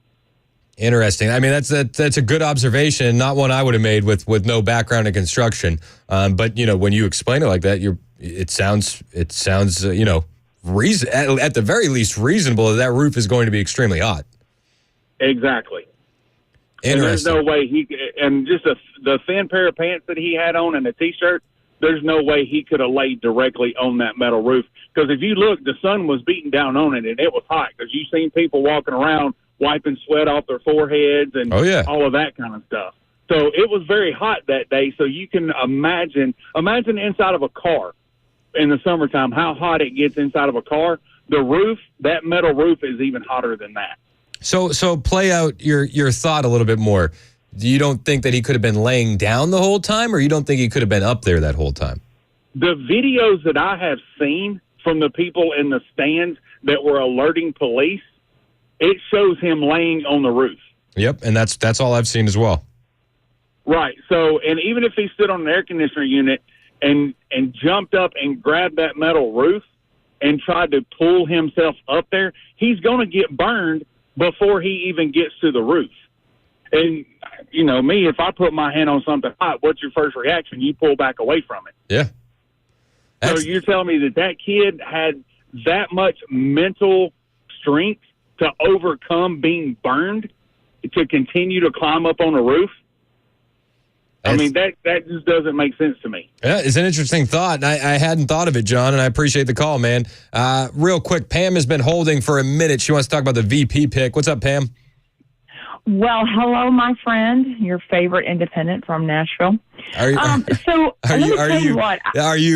like all in on JD Vance because he didn't like Trump like you, Pam? No, wait. I kind of like JD Vance because he does bring a different perspective, right? I like it when you can challenge, right? You can come together. I don't think that you select somebody that goes totally, 100%, because then you don't have another perspective, right? But real quick, I have a little issue with the American First postings over on X. American First? There is such a publication called American First. They pointed out that the first thing is closed out prayer on the first day of the RNC convention. Her name is Leora Levy. She's actually part of the Jewish Republican Coalition. And so they said, oh, and she didn't mention Jesus once. Well, no, duh, she's Jewish. Okay. So we wouldn't. And also, I'm still not getting any comforting from the comforter in chief. He's every interview he gets worse and worse. I'm thinking, where is the sympathy, the empathy, the compassion? I hear nothing of it, right? And this is what I want from the RNC, because Biden has failed to do it. Let's see if the Republicans can do it. I want them to name every the 6 hostages. I want them to be named. The 6 hostages who are American Israeli. No one has named them. No, they say, oh, well, we're praying for the hostages, but no one has named them. So you want them to name the hostages? Yes. Pam, you are so conservative, and you have no idea. Well, I think you have a wish list there. I think you're wishing. Maybe Santa Claus will bring you that gift there. I hope it comes early, because voting day is going to be in November. But I have posters, not just of the Israeli Americans, but other hostages, and on my door, and I keep them up, and they're fading over the 9 months, and I've yet to have just one person who's running for the leader of our country to name those people that have American dual citizenships, and they haven't. And I don't know why. They give platitudes of, we're praying for the hostages. Well, great. Name them. Do you know them? Well, Biden doesn't even know what day it is. So Biden doesn't know his cabinet, Pam. Well, the thing is that, and I blame his wife and everybody around him. I've not liked Biden since the 90s. I have had issues even through the 80s. His lying, oh my God, it's just horrible bills. So I've never really been a Biden person, right? But I'm thinking, these people who say they love you, it's elder abuse. And because we all can see it. And this poor man, because I feel bad for him. I do too, and it's because of his evil wife. If his wife loved him at all, they'd be on the beach. And all he's doing is falling back on what his rote memory has from the 80s and 90s, because present day is not there, right? No, you're absolutely right. And he needs treatment. He needs treatment. He needs to be able to flourish in a place where his brain can actually start functioning on today's level. And these people who say they love him it's elder abuse. It's just right out is, and it just makes me very, very upset. But Pam, the left only cares about power. They don't care about Joe. They just want to maintain the power. I think power can go on both sides. Depending on who it is, right? That they want to maintain power, and I think it's that he keeps saying, "Well, I want to talk about the policies." Well, then talk to me about the policies, Joe. But he can't. Mr. President, first of all, give us some. He's not been the comforter in chief. Number 2, he can't talk about policies because he doesn't even know what day it is, or he doesn't know the facts. He wishes he just goes back to his old ways of back in the 80s, right? Of I'm going to lie about this. Oh, I'm sorry. I kind of was mistaken. Really? That was your college record. You should already know this. Yep, absolutely. Hey, I appreciate the call, Pam. I just want to say thank you, and we'll continue our talks. But thank you for presenting a different perspective for me. Absolutely. So I appreciate you, and I'm glad that we can still come to the table, even though we may disagree somewhat. But we can agree. I don't think there's much, happy. Pam. I don't think there's much we disagree on. I think you agree with me a lot more than you realize. Oh my goodness! Well, Chris, have a wonderful day, and again, thank you for the different perspective. All right, thanks. Real quick, Bonnie in Tullahoma has a response to Pam. What's up, Bonnie? Yes, I think what's wrong with the world right now is people. Maybe like this lady talking about Biden and other people talking about Biden. I'm for Trump, okay? I'm hearing different things about how that guy got up there. They think the Homeland Security had something to do with it. But I think we need to stop bashing people and just let people be people and stop saying he's got this or she's got that. Just roll with the flow. You can vote for who you want to vote for, but stop saying bad stuff. Yeah, no, and I think that's, and I appreciate the call, Bonnie. That's been the message. You got to tone down the rhetoric. Joe Biden was asked. He had a big interview with Lester Holt. He was asked if he was going to tone down the rhetoric. He said, "Yeah," and then in the same sentence, he went full rhetoric. It's amazing. I have all that audio for you on the way. Hang out with us. It's Super Talk 99.7 WTN. Hey, it's Chris Hand from my friends at Paul Winkler, Inc. The world is crazy. You don't know what's going to happen next, but you don't want that to be your financial future plan, right? You don't want to be like, I don't know what happens next. You want to have a plan in place, and you want to have somebody that you can talk to, that you can trust. And I'm telling you, you can trust Paul Winkler and his team. You probably know Paul. He hosts the Investor Coaching Show here on Super Talk. And you probably know that he spent time studying under an economist who went on to win a Nobel Prize. And you probably know my wife and I work with Paul. But we work with him because we listened to his show and we learned from him before we got to meet him.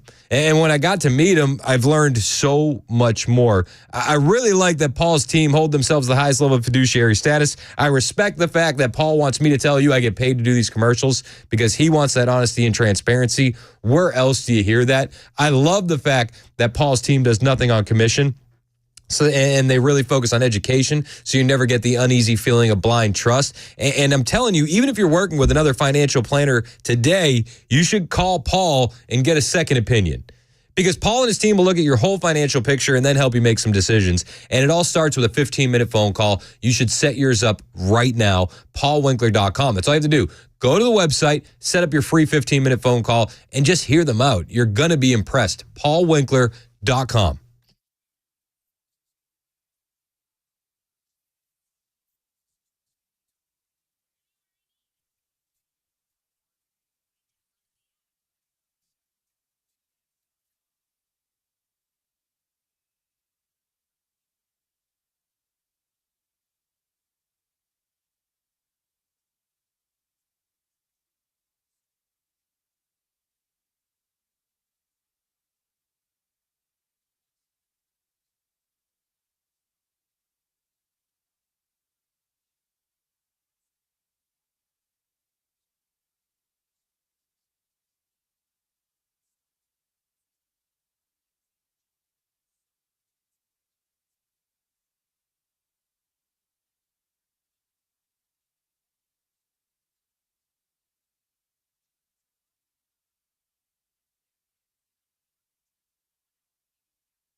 Hey, what's up, guys? This is Matt Murphy for Members Nutrition. I want to tell you about the Members Nutrition difference, and I want to encourage you to go over to the Members Nutrition website. Number one, they believe at Members Nutrition that they can sell vitamins and supplements at a lower cost point, and they're doing it every single day at membersnutrition.com. Number two, they want to make these products right here in the United States of America, not from some overseas company, and they do that every single day. I encourage you to go to membersnutrition.com. You'll get 50% off your purchase price at checkout. You don't have to put in any codes. Just go to membersnutrition.com. Once again, membersnutrition.com.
Eleven o'clock on the dot. I'm Ken Weaver with your top stories. I see police are on Burn Street in East Nashville investigating a shooting. There is one dead and one in surgery. And from what we understand, the two male victims are siblings. Full forecast coming up in 2 minutes.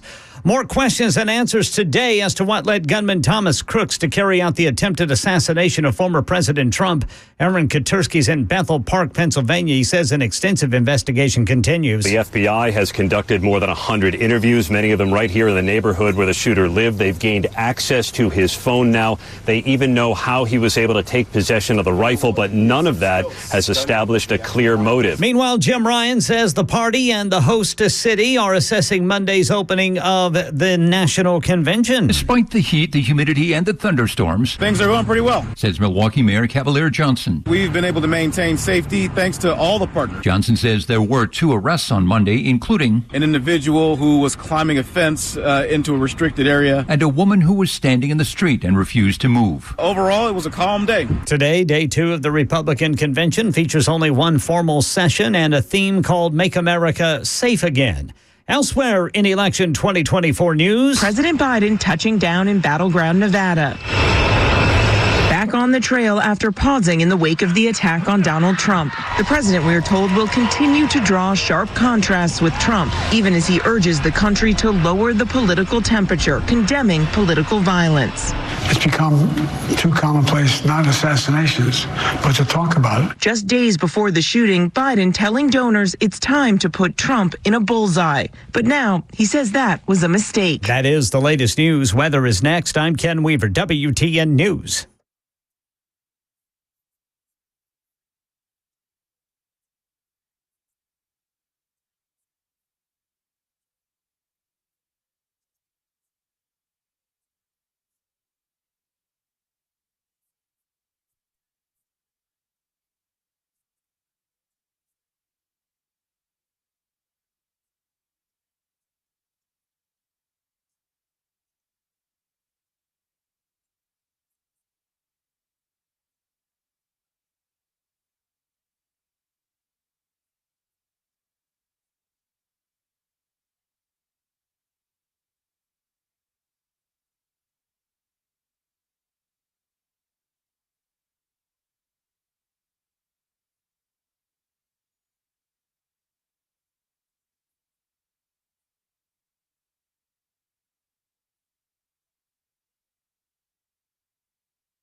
.11:05 on Super Talk 99.7 WTN. My name is Chris Hand. I was just checking out our Facebook page, and somebody said there's no such thing as Twitter. And so follow me on Twitter, at Chris Hand on Air. I'm also on Instagram and True Social, at Chris Hand on Air as well. I'm never going to call it the other thing. What other thing? There's Twitter, right? Yeah. Exactly. Joe Biden had a very, very big interview with Lester Holt that nobody's paying attention to because nobody's paying attention to Joe Biden right now. The news cycle has nothing to do with Joe Biden right now. It's all Trump all the time. And the Democrats are actually saying, let me find this. I have this story. The Democrats are actually saying that they're done trying to replace Biden. They say that the only thing, the shooter died on Saturday, but what died on Saturday was the Democrats' hopes of replacing Joe Biden. Well, I thought they never planned on replacing him. They planned on doing it. And a longtime Democrat insider is saying, we are so beyond bleeped, discussing the iconic photo of Trump pumping his fist in the air with the blood dripping down his face. A veteran of Democrat congressional campaigns said of the iconic image, the clear effect of this assassination attempt is that it officially thrust Donald Trump out of politics and into martyrdom.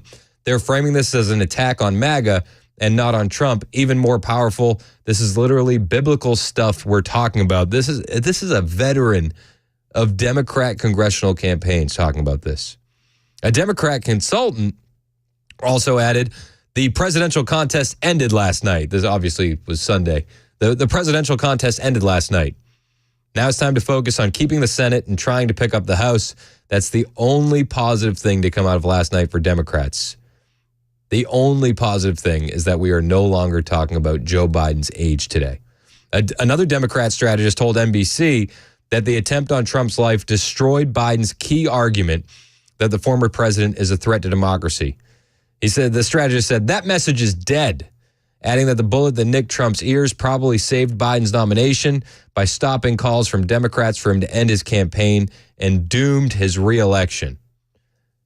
They're done. They're done talking about replacing Biden, at least for now. And they did say that the democracy is dead. The democracy threat thing is dead, but I don't believe that, especially after listening to Biden's interview with Lester Holt of NBC.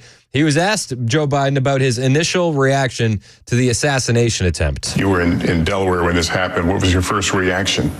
The first reaction was, my God, look, there's so much violence now, the way we talk about it. I mean, the whole notion that there is this, there's no place at all for violence in politics in America. None. Zero.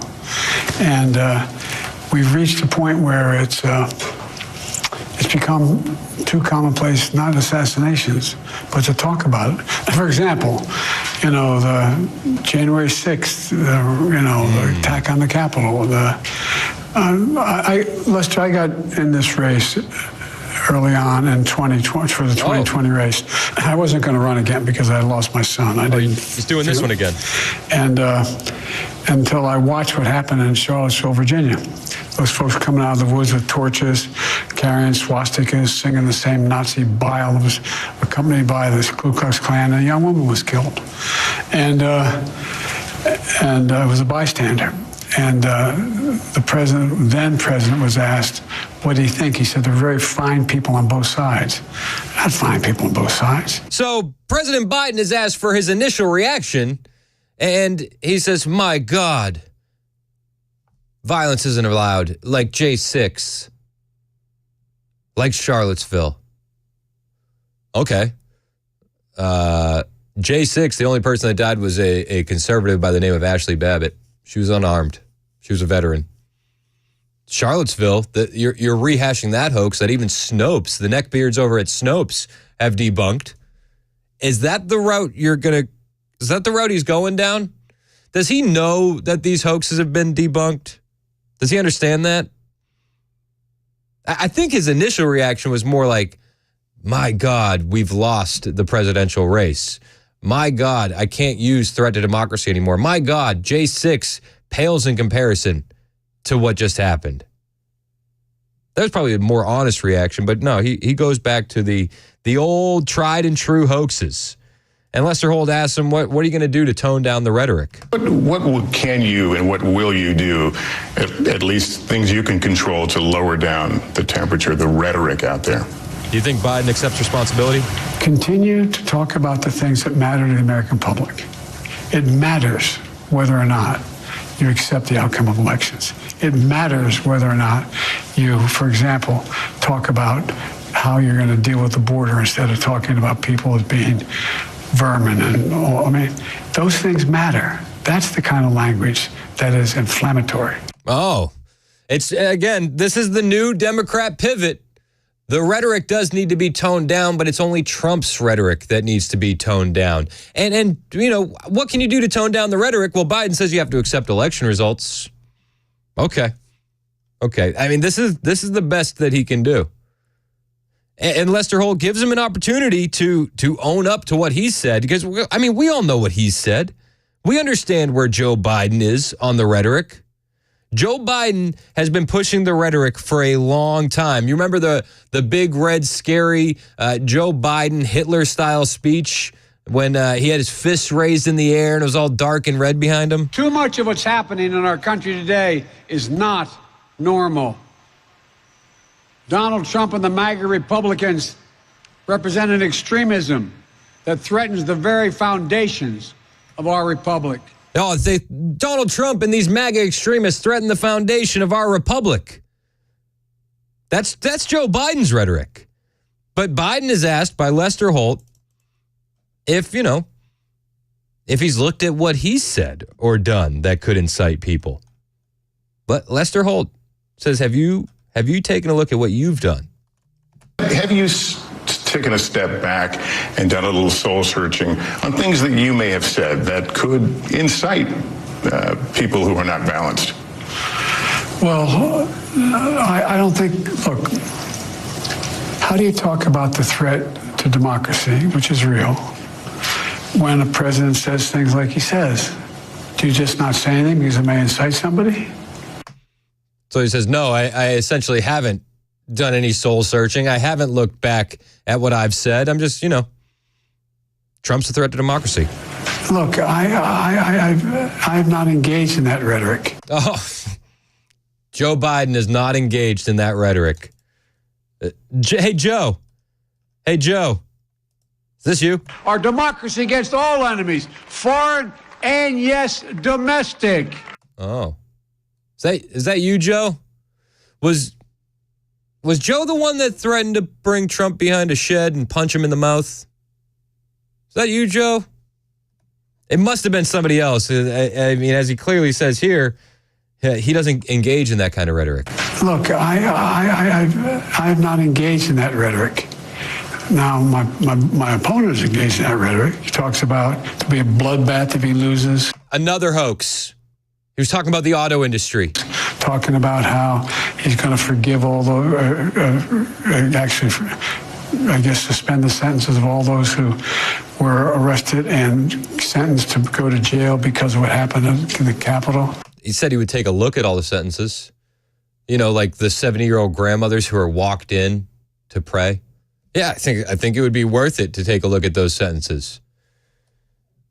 But this guy is such a piece of trash. We are days removed from the president, the former president, 45, almost having the back of his skull blown off. And Joe Biden doesn't take any responsibility for it. Joe Biden says it's Trump that needs to tone down the rhetoric. Joe Biden pushes more hoaxes again. He pushed the Very Fine People hoax. He pushes the bloodbath hoax. He talks about J6. This is the type of rhetoric we're talking about, Joe. Joe doesn't know what he's talking about.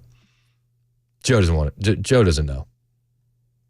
And 5 days ago, he said we got to put Trump in a bullseye. Six days ago, got to put Trump in a bullseye. He said it on a call with donors. Lester Holt asked him about that. Also, I think it's important to point out, NBC News didn't push back against any of the hoaxes, even the ones that have been debunked time and time again. NBC, just another trash media organization. But Lester Holt did have this question. He did say, what about the bullseye quote? You called your opponent an existential threat on a call a week ago. You said it's time to put Trump in the bullseye. There's some dispute about the context, but I think you appreciate that. I didn't say crosshairs. I was talking about focus on. Look, the truth of the matter was, what I guess I was talking about at the time was, there's very little focus on Trump's agenda. Yeah, the term is bullseye. It was a mistake to use the word. I didn't say crosshairs. I meant bullseye. I meant focus on him. Focus on what he's doing. Oh, yeah, I said bullseye, but I didn't say crosshairs. I didn't say put a red dot on him. I didn't say that. Whoa, tone down the rhetoric. This man has no idea the role that he played in this. No idea. The left refuses to acknowledge the role that they played in this. Did you expect anything less? He was asked about Saturday in Butler, Pennsylvania, and whether or not it was a massive security failure. Another question, if I can, about Saturday. Of course, the former president was wounded. One of his supporters died. A couple of more people were seriously injured. Was this a massive security failure? I have had 2 meetings in the Situation Room with all the intelligence communities, the FBI, Secret Service, et cetera, and I've asked for a totally independent analysis, and we'll see what happens when that comes back. And I think that the problem with a totally independent analysis is that we all look at what the FBI has done lately, what the Department of Justice has done lately in these past few years, and we go, can we trust them? Can we trust them? I know I've had that thought. When they're targeting pro-lifers, when they're targeting MAGA memas and grannies that went into the Capitol to pray, can we trust these guys? You might be on a list if you use terms like red-pilled or based. I'm probably on a list. I use those quite often. Are these the institutions that we trust to be above board in this investigation? Some other development. It's wild. And he's asked if he's talked to the Secret Service director and if he's heard from her. I don't think Joe Biden knows who his Secret Service director is because he refers to him as a him. You have still not heard, at least publicly, from the Secret Service director? Oh, I've heard from him. I've heard from him. Listen, we all know how important pronouns are in this administration. You can't get those wrong. I honestly think that Joe Biden believes that his Secret Service director is a guy. He's probably never met Kimberly Cheadle, probably doesn't know her, or maybe he's met her in passing and he just forgot about her. But he says, oh, I've heard from him. You have still not heard, at least publicly, from the Secret Service director? Oh, I've heard from him. But have you heard from her publicly? And Lester Holt cleans it up. Oh, you've heard from her? Her? Publicly? Publicly. I've sat down in a situation room downstairs. The Secret Service, the FBI, the national security agencies, the Homeland Security, all the major elements. Yep. He thinks the Secret Service director is a dude. I'm convinced. What else could it be? What else could it be? Let's go to Laura in Clarksville. You're up next on Super Talk. What's up, Laura? Hey, I just want to say Trump is our president and how they can sit back, and I'm talking about the Biden team, and not see that Joe Biden's got dementia and probably Parkinson's. I have been a caregiver in the past. I've taken care of dementia patients. They can remember stuff that happened a long time ago, but not yesterday. And why they think any American is stupid and cannot see this,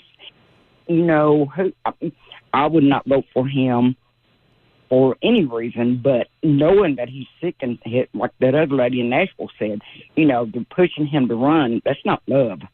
They should be protecting him in a mental hospital or getting treatment. 100%. I've said it so many times, and I appreciate your call, Laura. Joe Biden's family doesn't love him. If they loved him, he'd be on a beach hanging out with his grandkids, at least the ones he acknowledges. At least the first 6.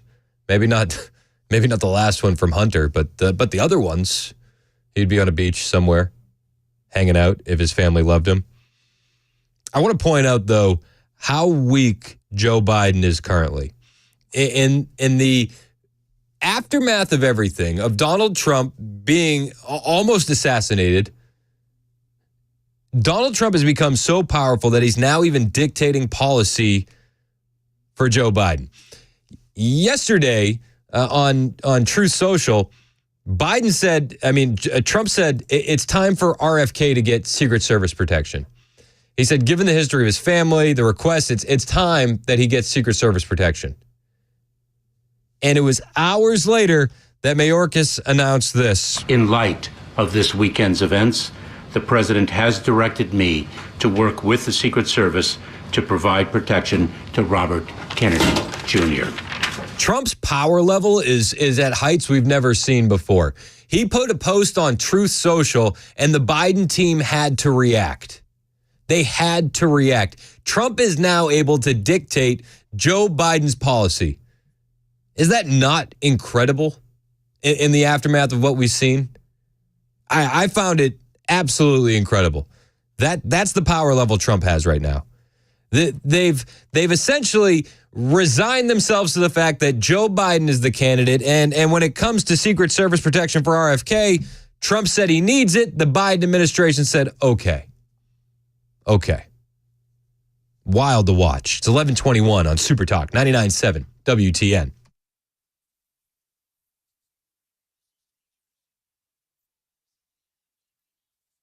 Hey, what's up, guys? This is Matt Murphy for Members Nutrition. I want to tell you about the Members Nutrition difference, and I want to encourage you to go over to the Members Nutrition website. Number one, they believe at Members Nutrition that they can sell vitamins and supplements at a lower cost point, and they're doing it every single day at membersnutrition.com. Number two, they want to make these products right here in the United States of America, not from some overseas company, and they do that every single day. I encourage you to go to membersnutrition.com. You'll get 50% off your purchase price at checkout. You don't have to put in any codes. Just go to membersnutrition.com. Once again, membersnutrition.com.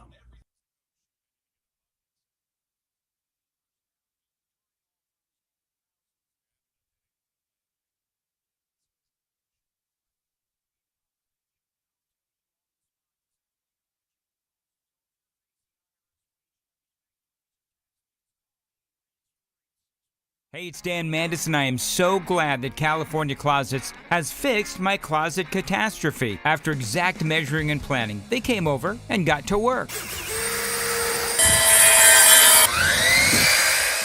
Yeah, once it was all plotted out on their 3D CAD system, the pieces are measured, cut, and precisely installed into my space. It was clean, fast, and professional, and above all, my new closets look and function great. Now, this was my dormer, and now this is my new dormer thanks to California Closets. Look at all of this added space for shirts and shoes, you name it, and it is cut so precisely, simply amazing. And my old closet that has now been reborn as the ultimate in style and functionability, making the best use of the space that I had. They can work on just about anything: bedrooms, garages, home offices, closets, pantries, and so much more. Find them online, CaliforniaClosets.com, and see what they can do for you. You can schedule a free design consultation. Mention my name, CaliforniaClosets.com.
Evacuation orders due to impending dam failure. We'll tell you about it at 11:30 on Super Talk 99.7 WTN. Thank you, Ken. It's 11:24 on Super Talk 99.7 WTN. My name is Chris Hand. In that interview with Lester Holt that Joe Biden did, he was also asked about debating Trump.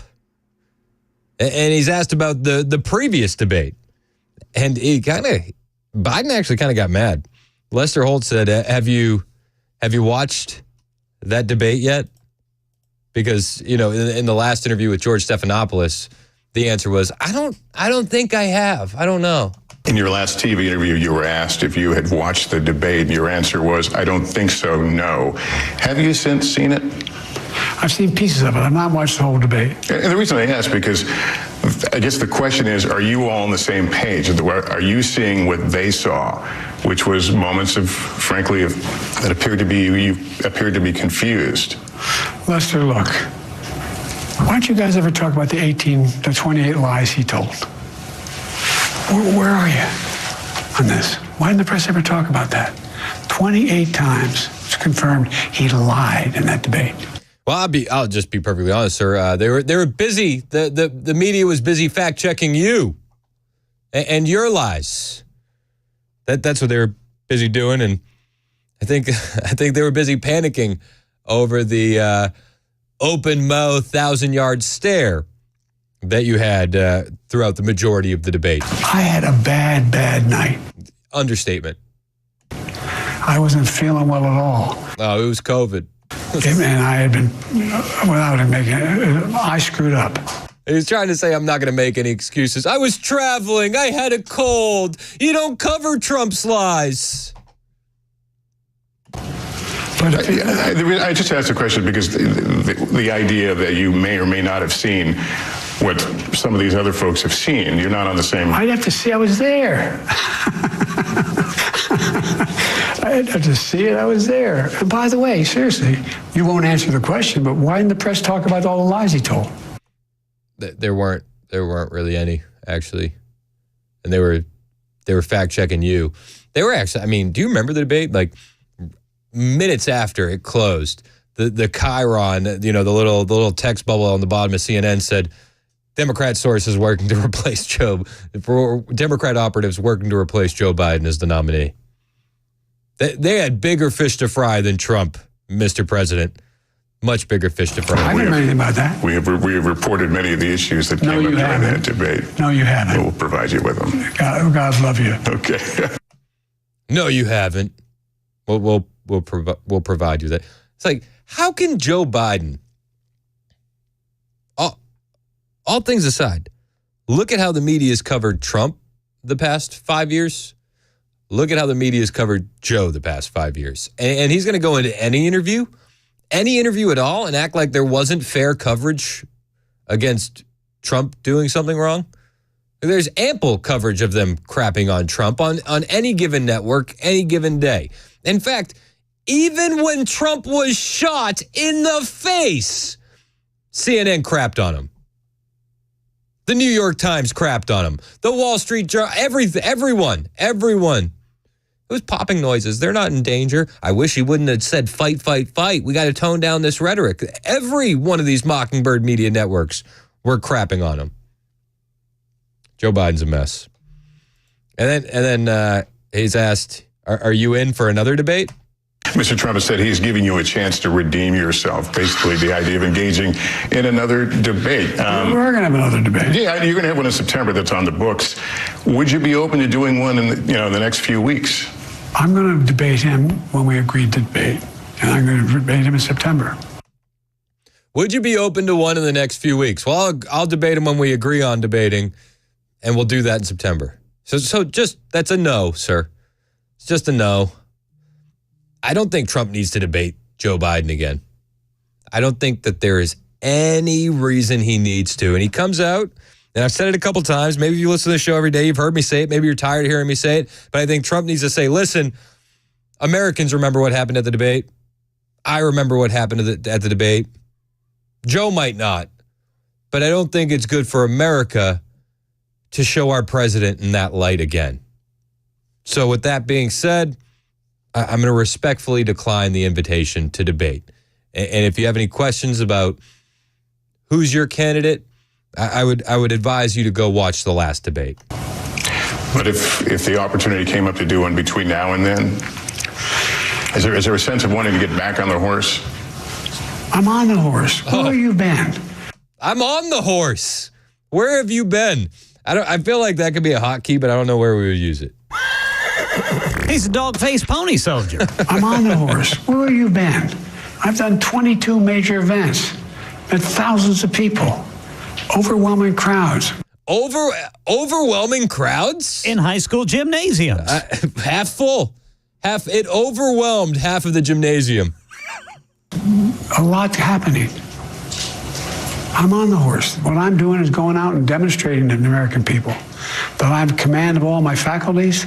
This sounds like something when he said, I don't want to do all these events. One of his young interns said, we have to get you out there and show the American people that you're in command of all your faculties. It sounds like he's reading like what Dr. Jill told him was his marching orders. That I have command of all my faculties, that I don't need notes, I don't need teleprompter. I can go out and answer any questions at all.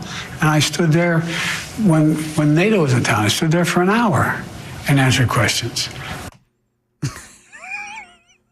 Jesus. No wonder there's no coverage of this. Honestly, there is no coverage of this interview. It's such a joke. Hold on. The best was this awkward ending between Joe and Lester Holt. Mr. President, it's always good to talk to you. Good to see you. Thank you for making some time for us. Sometimes come and talk to me about what we should be talking about. All right. Okay, the issues. Always happy to talk.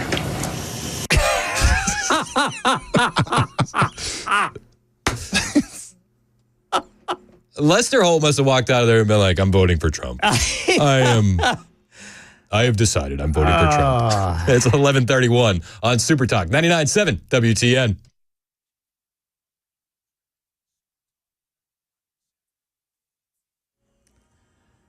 I'm Ken Weaver with your top stories. Got the full forecast in 2 minutes. We'll tell you how we're going to get this cool down everybody's talking about.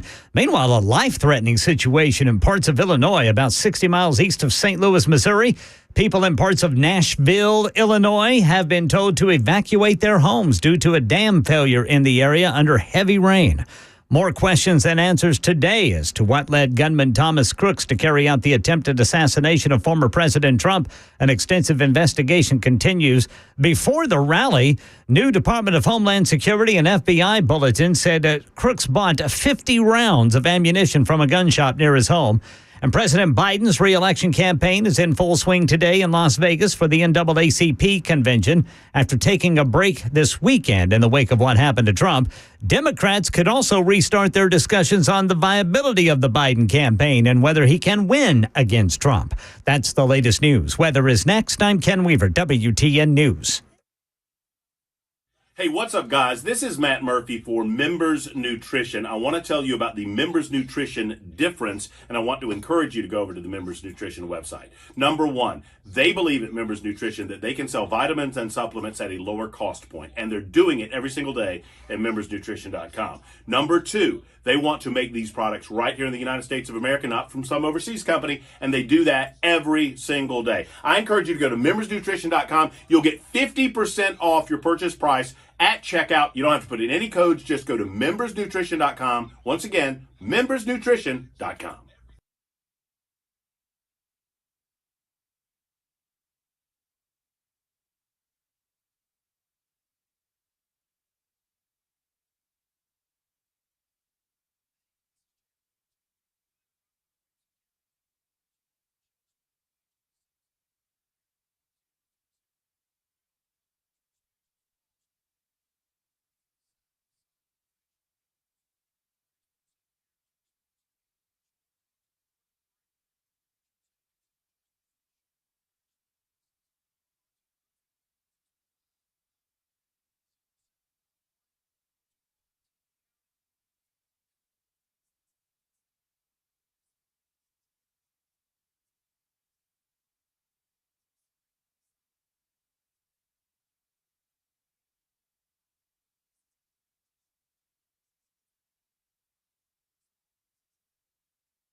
11:37 on Super Talk 99.7 WTN. Hey, how are you? I'm Chris Hand. You can find me on Twitter, True Social, and Instagram at Chris Hand on Air. Hit the follow button. I'll follow back. Breaking earlier, about an hour ago, Chairman Mark Green requested Mayorkas, Director Wray, and Director Cheadle to testify before the committee, the House Homeland Committee, on July 23rd regarding the attempted assassination of President Trump. July 23rd. So put that in your calendar. And there's also a viral quote going around from Secret Service Director Kim Cheadle, the one that refuses to resign, who said the buck stops with her, and then said, I'm not leaving. She did the Wolf on Wall Street thing. She was talking about the roof, the sniper being on the roof. And they actually said that they left the roof unguarded deliberately. Yeah. Because it was scary and unsafe to have snipers on a sloped roof. Yep. Here's the quote. You ready for the quote? That building in particular has a sloped roof at its highest point.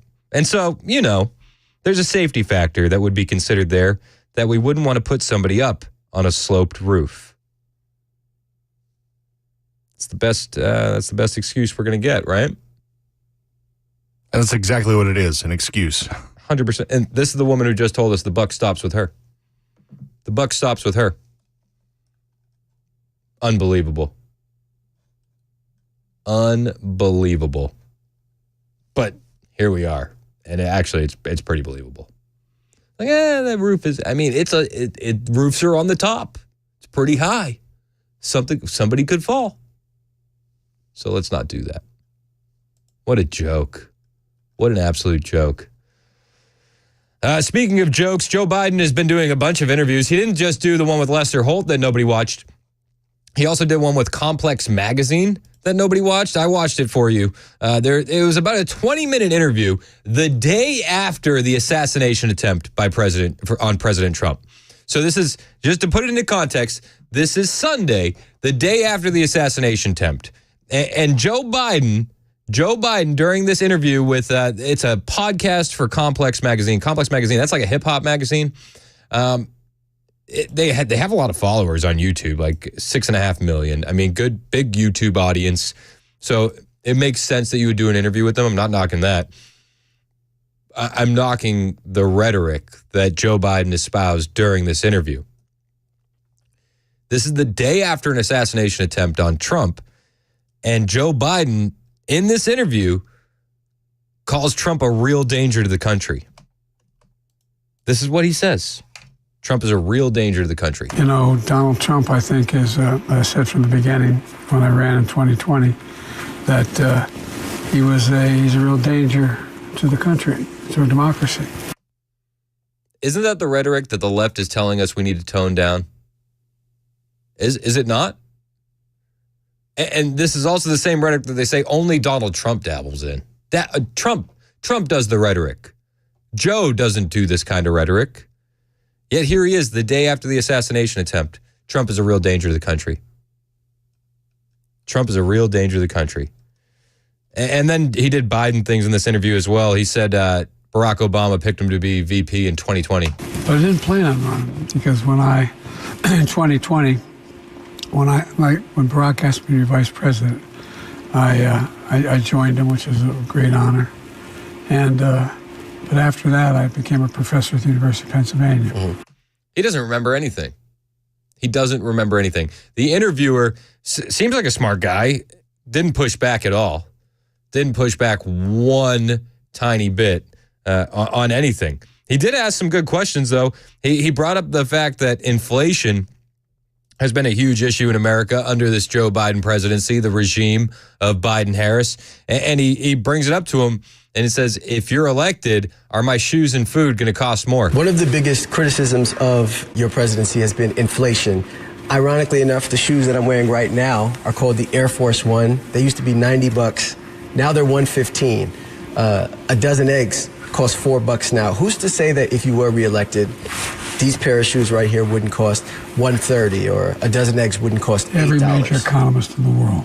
every major economist in the world? 16 Nobel laureates. Oh, 16 of them. On the economy. Said I've done an incredible job. It was 9% when I got it. It's down to 3%. It's going to go down to 2%.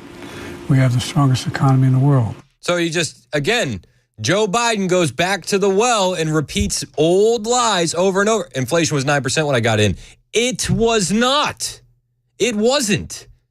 He's been called on this lie time and time again. Karine Jean-Pierre has been called on this lie time and time again. And they say, listen, the president was more talking about where inflation went and all the factors were in place, but that's not what he said, and that's still not what he's saying. He's saying today, during this interview, it's the day after the assassination attempt against President Trump, he said, oh, well, inflation was 9% when I got in. And then the guy... The same guy who's Trump's a threat to democracy, Trump is a danger to the country, the same guy goes on the interview and tells everyone, well, I don't listen to the Supreme Court. I was able to forgive the debt for, 5 million people, college debt. Yeah, gender studies majors, thank you. But the court tried to stop me, and I found a way to do it. But it's a constant struggle. Yeah, it is. It's a constant struggle. Is the guy that defies the Supreme Court of the United States of America as president a threat to democracy? I would think so. Do you think so? He also says all the programs that he's started since being in office actually have saved the government money. That's why, all the programs that I've initiated have saved the government money. I just want to see receipts. Show me receipts. Well, how much? How much did you actually save? You can't provide any of that info because none of that info is true. The interviewer asked him, 1,000% sure you're going to be on the ballot in November? And I would point out, I personally believe after the assassination attempt, there is no way they're going to replace Joe Biden. No way. He says 1,000%. You're going to be on the ballot in November? 1,000% in your words. We will 1,000% in your words see you on the ballot this November. Unless I get hit by a train, yeah. Let's hope that doesn't happen for your safety's concern. Unless I get hit by a train. Be careful. Keep Hillary Clinton too close. That might happen. And then, the message is unity, right? The message is toning down the rhetoric. The day before this interview, there was an attempted assassination on Donald Trump. So, in the spirit of unity, the interviewer says, hey, what's something that Trump will do well? And it kind of took me back to, remember the Hillary Clinton debate with Trump where they closed? It was like, tell us something nice about the other one. And they both did it. They both did it. Well, Joe Biden was given that opportunity too. The day after the assassination attempt on Donald Trump. What do you think he did? I asked this question in an effort to show the younger generation that we have to coexist. So in the event that former President Trump wins this election, what is something that you feel he will do well? I'm not being facetious. I can't think of a single thing. Can't think of a single thing. The interviewer poses it. I have a younger audience. We want to show them that we can get along and that we can be unified. The former president just had an attempt on his life. Let's show that we're human. What's something that you think Trump can do well? And we get about, I don't know, what is it? 4 or 5 seconds of dead air. And then Biden says, I can't think of a darn thing. I'm not being facetious. I can't think of a single thing. Unity. That's Joe's message. Unity. Doesn't sound like unity. And again, Complex Magazine's, it's hip-hop culture. It's a hip-hop magazine. I don't know if they do the magazine anymore, but it's become a brand. It's a website. It's got the YouTube channel. 6.5 million subscribers on YouTube. That's nothing to shake a stick at. I mean, that's a large audience. They said, why does Trump have so many fans in hip-hop? Which was an interesting question. I don't think Joe Biden knew that Trump had fans in hip-hop. At the end of his presidency, former President Trump pardoned some hip-hop artists. Lil Wayne, Kodak Black. He seems to have an allegiance from musical artists, particularly in hip hop. Why do you think that is? He freed Kodak, dog. Well, I'm not sure he has that allegiance, number one. What are you talking about?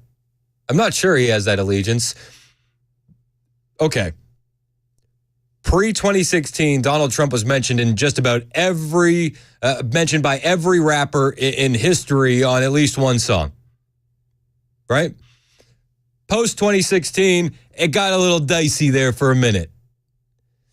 In 2024, today, he has the most support out of hip-hop artists.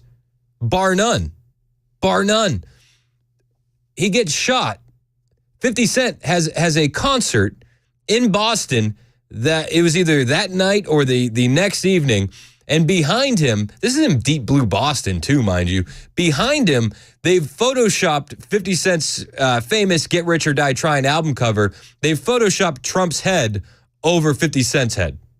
And 50 Cent performs with that in the background all night. Yeah, he's got an allegiance in hip hop. Number two, if you look at his record in terms of African Americans and minorities, it's abysmal. Oh, is it? The way he handled everything. Oh. And, but the answer is, I don't know if he has hip hop artists that are supportive of him. The best he could do is give him a Mike Pence. It's just, I don't know. And his record's abysmal. Record low unemployment? How could he? But I know that I got started in politics because of the African American community when I was a kid. Yeah, civil rights. By the way, did I mention I fought for civil rights? Ever tell you that story that's been debunked 100 times? I almost got arrested with Nelson Mandela. I did get arrested with Nelson Mandela, and then I didn't. And he said, this is the last question. This is what they close with. What do you say to people who are voting for Trump? There are some people who've made their mind up, and they've decided that they are voting for former President Trump. What do you say to those people? Lots of luck in your senior year. Lots of luck in your senior year. Are you implying that people that are voting for Donald Trump are young and uneducated? Is that what he's implying? Is that what he's implying? Half the country. You look at the polls, at the very least, half the country. Joe Biden, once again, brushes off and says, I don't care about you. Classic Biden. It's 11:50 on Super Talk, 99.7 WTN. The guaranteed offer is the easiest way to sell your home. It's really simple. We bring you an all-cash offer. You close in as little as 21 days. No home inspections, no lockboxes, no open houses. Go to markspain.com to get a guaranteed offer and start packing.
11:57 on Super Talk 99.7 WTN.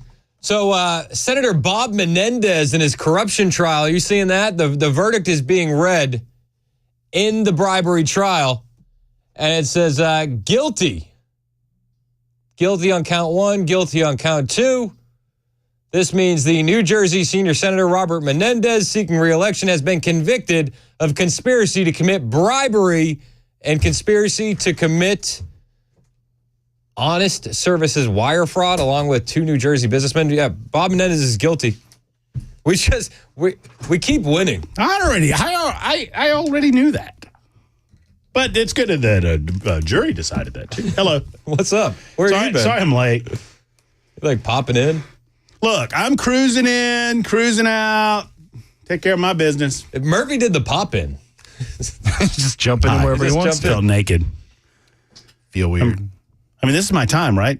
Yeah. Am I here early? No, you nailed it. I'm late. You're late. A little late. Okay. Nailed it. Bob Menendez is guilty. Well, you know, when you take gold bars in a quid pro quo from foreign actors, melt them down, and then you just leave them in your house. Well, remember the Jefferson guy who was like representative in Louisiana that kept like wads of like $100,000 in his freezer, literally cold hard cash, and he was like, I don't know how that got there. Really?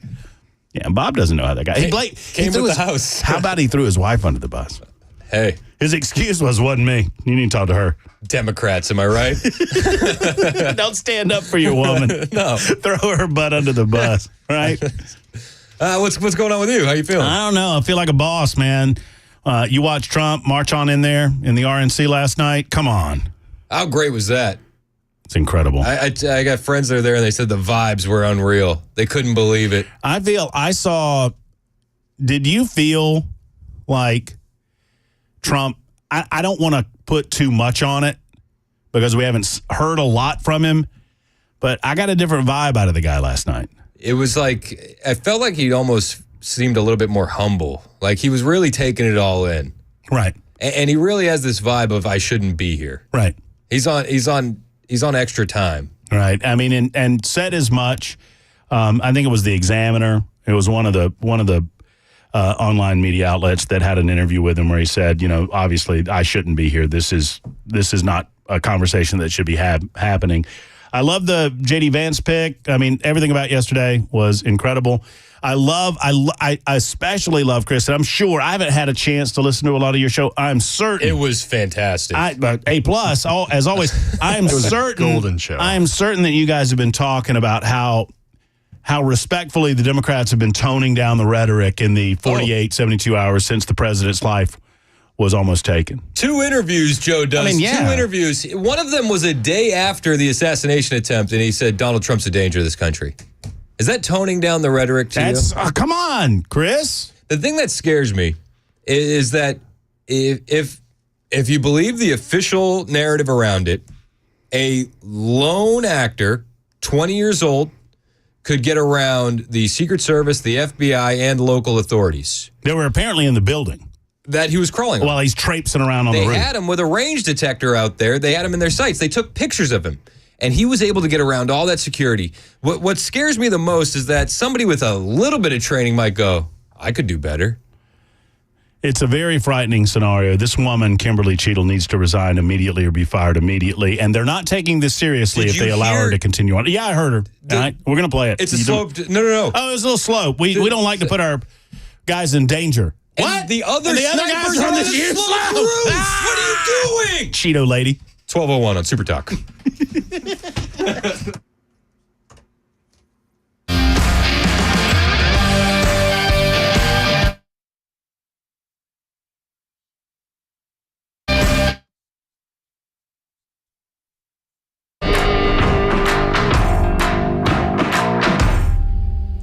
It's high noon, and I'm John Michael with your top stories. It's another hot one. Heat indices into the triple digits today. Your full forecast is on the way. During a shooting, have it on Burn Street. Senator Bob Menendez has been convicted